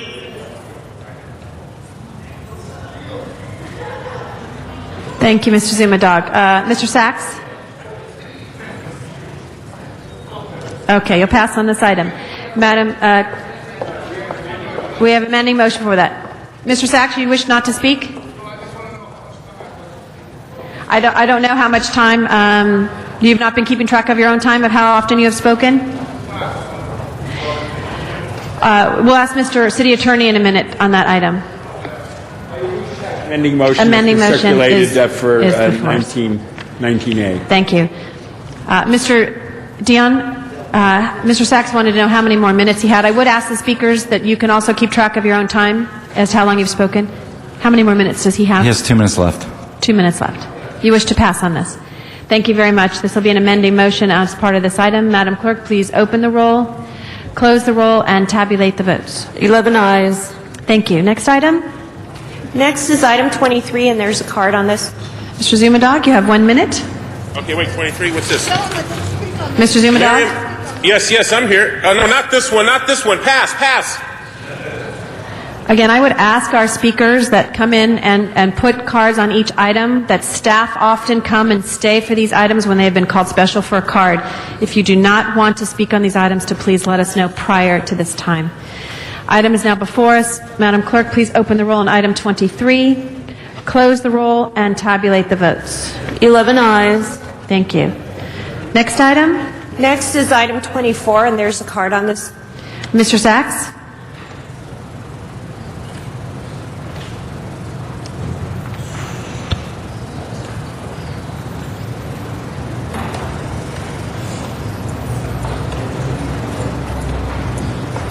Yes, good afternoon again, Arnold Sachs. I'm very concerned about this item. I come before the City Council again regarding the Coliseum Commission and the fact that the city is involved in what part they play is beyond me. You have the Coliseum that owns the property, the state that rents the property, and then the city that oversees it. But more importantly, there's part in this language here that involves the museum and the part that they play in the Coliseum Commission behooves me, because he's talking about the Coliseum Commission and then you're talking about the Museum of Arts and Science or Natural History, and what they play in the Coliseum Commission and how another entity is funded or money is taken away is beyond me. Thank you again for your time, your answers, and your attention. Thank you. That item is now before us. Madam Clerk, please open the roll, close the roll, and tabulate the votes. 11 ayes. Thank you. Mr. Sachs, that was your last time. You used up if you go over the 1 minute, that is the time period in which you have utilized based on the city attorney's advice. So the other items before us, that item is now before us. So Madam Clerk, please open the roll, close the roll, and tabulate the votes.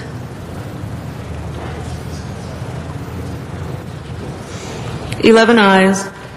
Thank you. Item 26 then is before us. Madam Clerk, please open the roll on item 26. Close the roll and tabulate the votes. 11 ayes. Thank you. And Dion, did Zumadog also, he has 1 more minute? Yes. Mr. Zumadog on item number 28.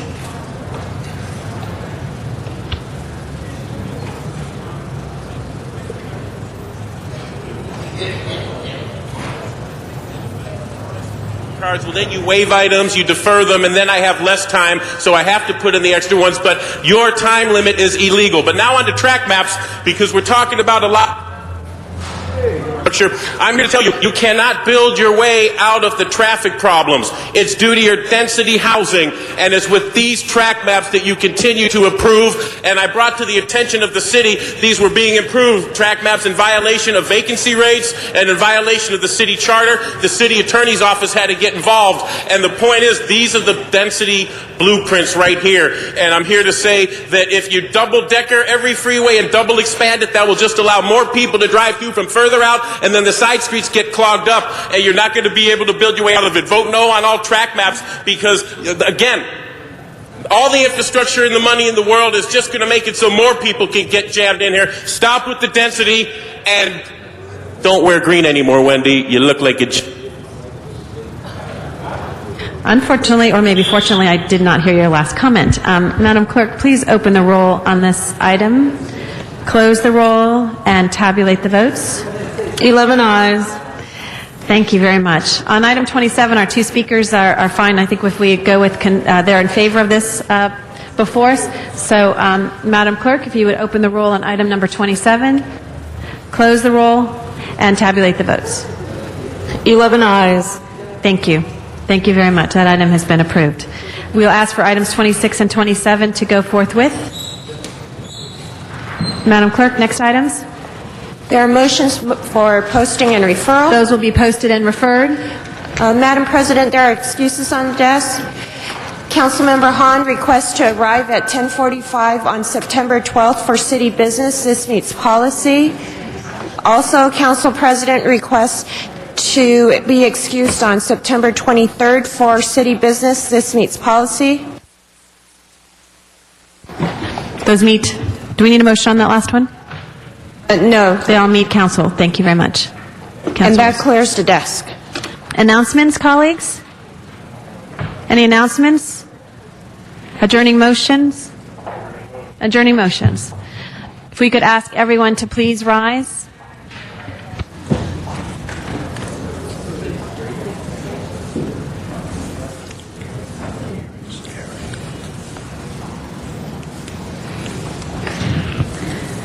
Thank you. Mr. Parks.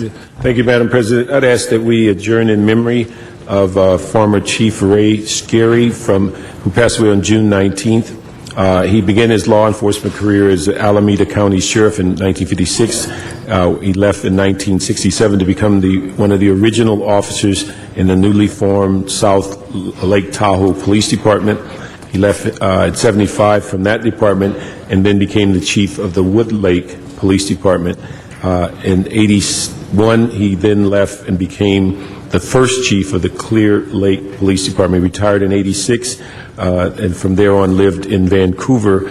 He just recently was diagnosed for inoperable heart condition approximately 10 months ago. He's survived by his wife and daughter. The other one, and Jan's done this one earlier, but I'd just like to make a comment on Armando Ramos. Just saw him the day he was inducted into the Hall of Fame, boxing, California Hall of Fame, and in fact this council gave a certificate to him. For those who follow boxing in Los Angeles, this is probably the youngest champion that we've ever seen with the skills that he had. Unfortunately, when his story is told, he was an alcoholic at 12 years old. Worked in his father's store. No one knew he was an alcoholic. Won a championship at the age of 20, but unfortunately, due to alcohol and drugs, probably about 23, 24, his career is about over. But probably the most talented boxer to come out of Los Angeles in many decades, and to see most recently for well over 20 years he's been sober, but also helped a number of young people in the alcohol and drug abuse. But again, just to see him 2 or 3 weeks ago and being inducted in the Hall of Fame was a real big issue for him, and then to pass away 2 weeks later was an incredible loss. Thank you, Mr. Parks. Any other adjourning motions? Mr. Zine. President Scott Michael Weiss passed away July 12th. This was brought to me by Commissioner Michael Sirota. Scott Michael Weiss was born in Culver City, August 4th, 1975, a resident of Sherman Oaks, attended Milliken Middle School and Birmingham High School, also attended California State University Northridge. He worked as a television editor for almost 6 years. He deeply missed by his family and friends, survived by his mother, Adele, father, William, and his adopted dad, Mike Sirota, one of the city commissioners. Scott Michael Weiss, may he rest in peace. Thank you, Mr. Zine. Any other adjourning motions? If not, Madam Clerk, please call the roll. This meeting is now adjourned.